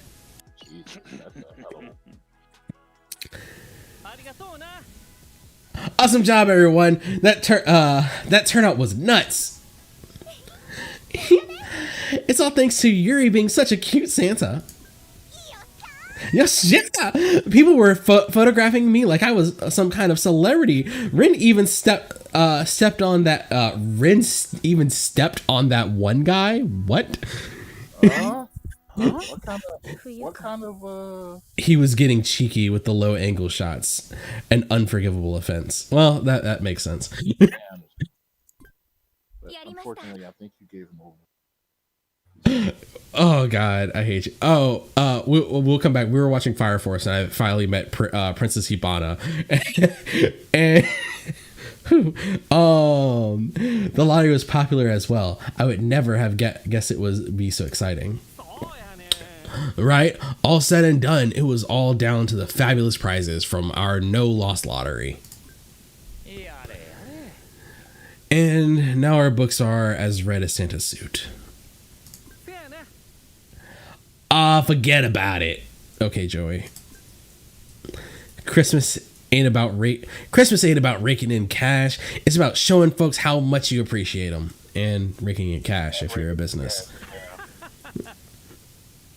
I think that's why my pops was always grinning so wide whenever he rang that bell, because he was slowly going into the poorhouse. His money was coming in, man. Oh no! Hey, Vayeate, your shop was hopping too, right? Are you trying to rub it in? My shop was a total ghost town owing to your taking all the customers. Oh darn, we must have put you in a bind. How could the model I spent big money to book lose to some nobody's Santa? Does that mean Yuri was popular? Yes. Oh no is the type to like just bust out the cabbage pack over the corner. I have problems here. Does that mean Yuri was more popular than a professional model? Yeah. Has the time finally come for my celebrity debut? No need to get that heated, Vayeate. We were handing out prizes for the lottery like crazy, so we didn't make much dough. This is my problem. What? Why'd you do something so stupid? It's Christmas, man. They were presents from Santa. And as promised, y'all can take that new Gunpla you want. And it's 5 of them.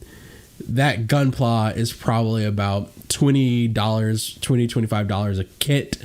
That is a further $125 in lost profit. Yay! You're the best, Ona Claus. Hey, look, it's fine. It's probably not that much. He probably picked it up for like $5 each, so he's only losing like $20. Period. Actually, yeah, it is an old Gunpla kit. I have problems. A mutual friend of ours did like a whole thing on economics in games, and people don't understand economics. Oh no is the problem. He fumbled the bag, not just for his own shop, but for 2 shops. Like, what the fuck? It's one thing for your disastrous decision to affect your own shop, but no. He went the extra mile to make sure every shop in the area was fucked. I don't care. I don't care if I lose as long as you don't win. What if Ono's is like that secret evil genius? Like, I don't care if I lose as long as this fucker doesn't win. He can't be a genius because he literally almost fumbled the fumbling of the fumble. He almost like he in the process, like we see they came back, but they came back after moi, yours truly, went and talked to them to convince them to come back, which also has elements of my character. Like, why would I go? He was sorry, but he still has those tendencies. We must be aware of Ono. It's one of those things where it's just like, dude, he's just an idiot. Ballin', but at what cost? At what cost?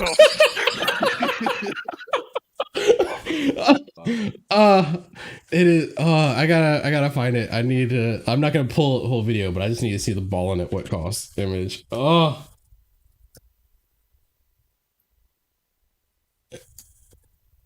my god. Where are you? Yeah. No, I don't even need the whole video. I just like want the image, but I can't get Google to play long. Come on, buddy. No, not you, Google. No. Google, but not Google. Wait, what the hell? Why is this one with old girl from Delinquent Dreams of Bunny Girl Senpai? I can't find it. Justin, I'm just gonna send you this picture at some point, and I'm not gonna explain it. You rarely do. But yo, thanks for having me, man. I appreciate it. No, thank you for hanging out so late with us tonight. I'm glad I could introduce you to the. This one wasn't as bad as some other weeks were for. Other than the attempted harassment of minors, I got nothing. No, I'm not. I wasn't even making fun of you. I wasn't even thinking about you. I'm keeping you out of this. The FBI has been alerted to your presence, and they are coming to your house soon. What in the world am I doing? But no, thank you for hanging out so late. Thank you for letting me expose you to the beauty of my voice acting talents. I'll be taking the show on the road. Shout out to everyone hanging out with us. Do you have any final words? Anything you'd like to plug or shout out? Oh my god, I've done this in front of people I know.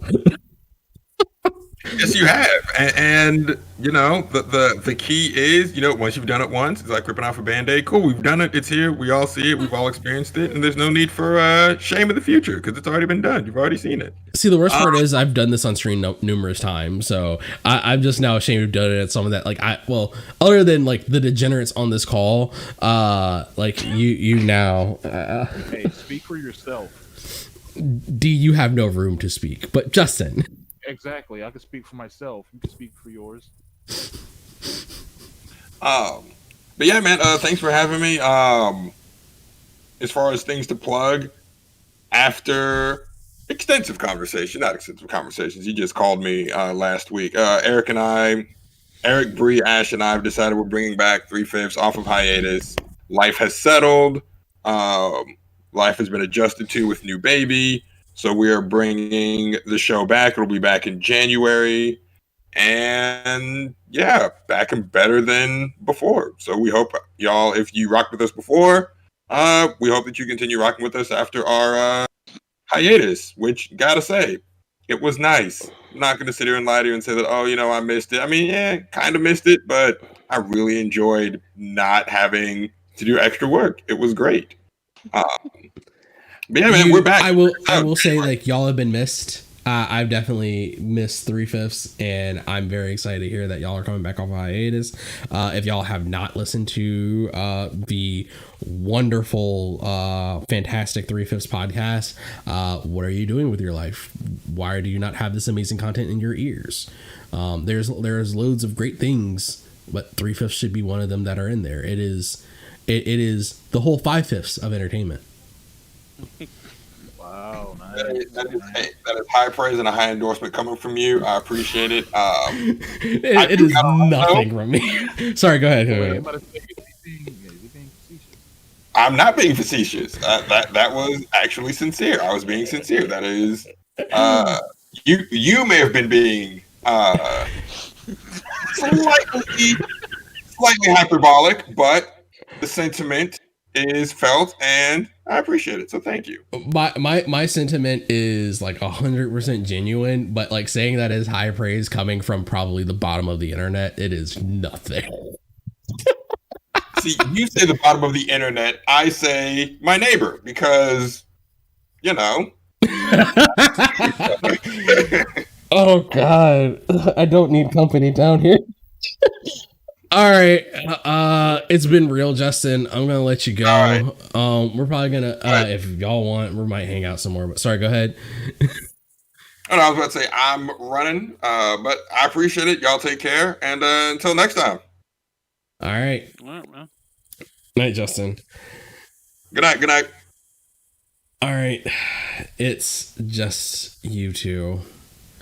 When I'm in trouble, why is it always you two? Why are you always by my side? I don't know. So, Jared, what's up, buddy? Something for you to watch right now since we're done. Oh my God! Danger Zone, and you have to watch it all the way through. Okay, I guess let's go and call this out. So a few little bits of closing business. We kind of hinted at it, talked about it. One, we're back in true form. This is a 3-hour episode. Dear God. Woo. Nah, it's not bad. I don't know what I'm gonna do with this. I've also been hella lacking on editing videos. God. What is this existence that I have condemned myself to? It is. Yeah, so there's supposed to be a big thing of housekeeping that we're going to do because the game had a really big update, version 2.2. I think at the top I recommended that folks go check out Zant, GBGW Time, Dark Sukia. They have big covers of all the new content. I guess the most pertinent for us here, I started a crew in the game. I will, in some of these videos that come out later, put all of our crew information down in the description, so you should be able to find that down there. And I'm going to be making a Discord server for whoever wants to roll through and join us, talk madness with us. I don't know what I'm going to do about our degeneracy. There has to be lines drawn, and I'm not good at drawing them, but we will figure that out as we go.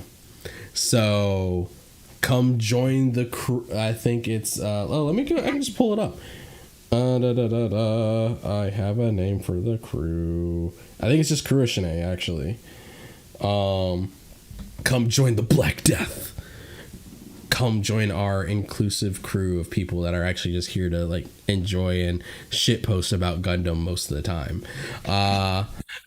Look, we have fun. We do things. I'll actually let me throw the crew ID in chat, and that'll just remind me. All right. Oh, I don't. No, I don't want to. No, sorry. I forgot to pause the game, and I'm getting attacked. Haha, that's what you get. Where is my restream window? I am blind. I cannot see the things that I need to succeed. Restream. No, close window. Open restream. I cannot find. Stop dying. Stop dying. It's not good for you. I actually almost dropped my phone from that time. Let's see. We are the ERFBU PG2 crew. Come join us. We're cool people. I won't hurt you. Only a little bit if you ask. Rawr. But yeah, I'll be working on a Discord server for crew members and anyone else that's just a fan of my streaming, my personality, my friends. We can't make any promises for how often we'll be around. We are very important and busy people. Oh, God. All right. But that has been another episode of New Mobile Report Noir. I want to thank everyone that came through this week. Of course, Justin and Teddy. I can find my switches and stuff easily. I'm a pro at this. My pet project that I have been ranting about for the last few weeks. Georgia primary, not primaries, Georgia runoff election is going on now. Early voting is going on now. It was a great turnout on first day of early voting. I've sent my own money down there to help elect people that will stand up and support communities that we care about and communities that I'm a part of. So if y'all are in Georgia, go vote. You can go vote. You can literally vote now. If you've turned 18 before election day, you can go vote now. Yeah, that's all I got. We'll probably get drunk and talk politics and world stuff on a stream one night while we're playing Civilization or some shit. We'll figure that out in the future. But I hope y'all have a good night. Stay safe and warm. It has snowed all day today here, so I'm going to be in hell in the morning when I have to shovel us out. We will see about that. Yeah, we're just getting freezing rain ever. Same. Yeah. It's like the worst part. I wouldn't mind it. That snow that you're getting, Jared, was originally supposed to be a little bit lower and supposed to hit Richmond until Sunday turned. Yeah, no. But y'all lovely people have a good night. Deuces. All right. Oh wait, Jared, video. No, he's gonna watch it after the stream.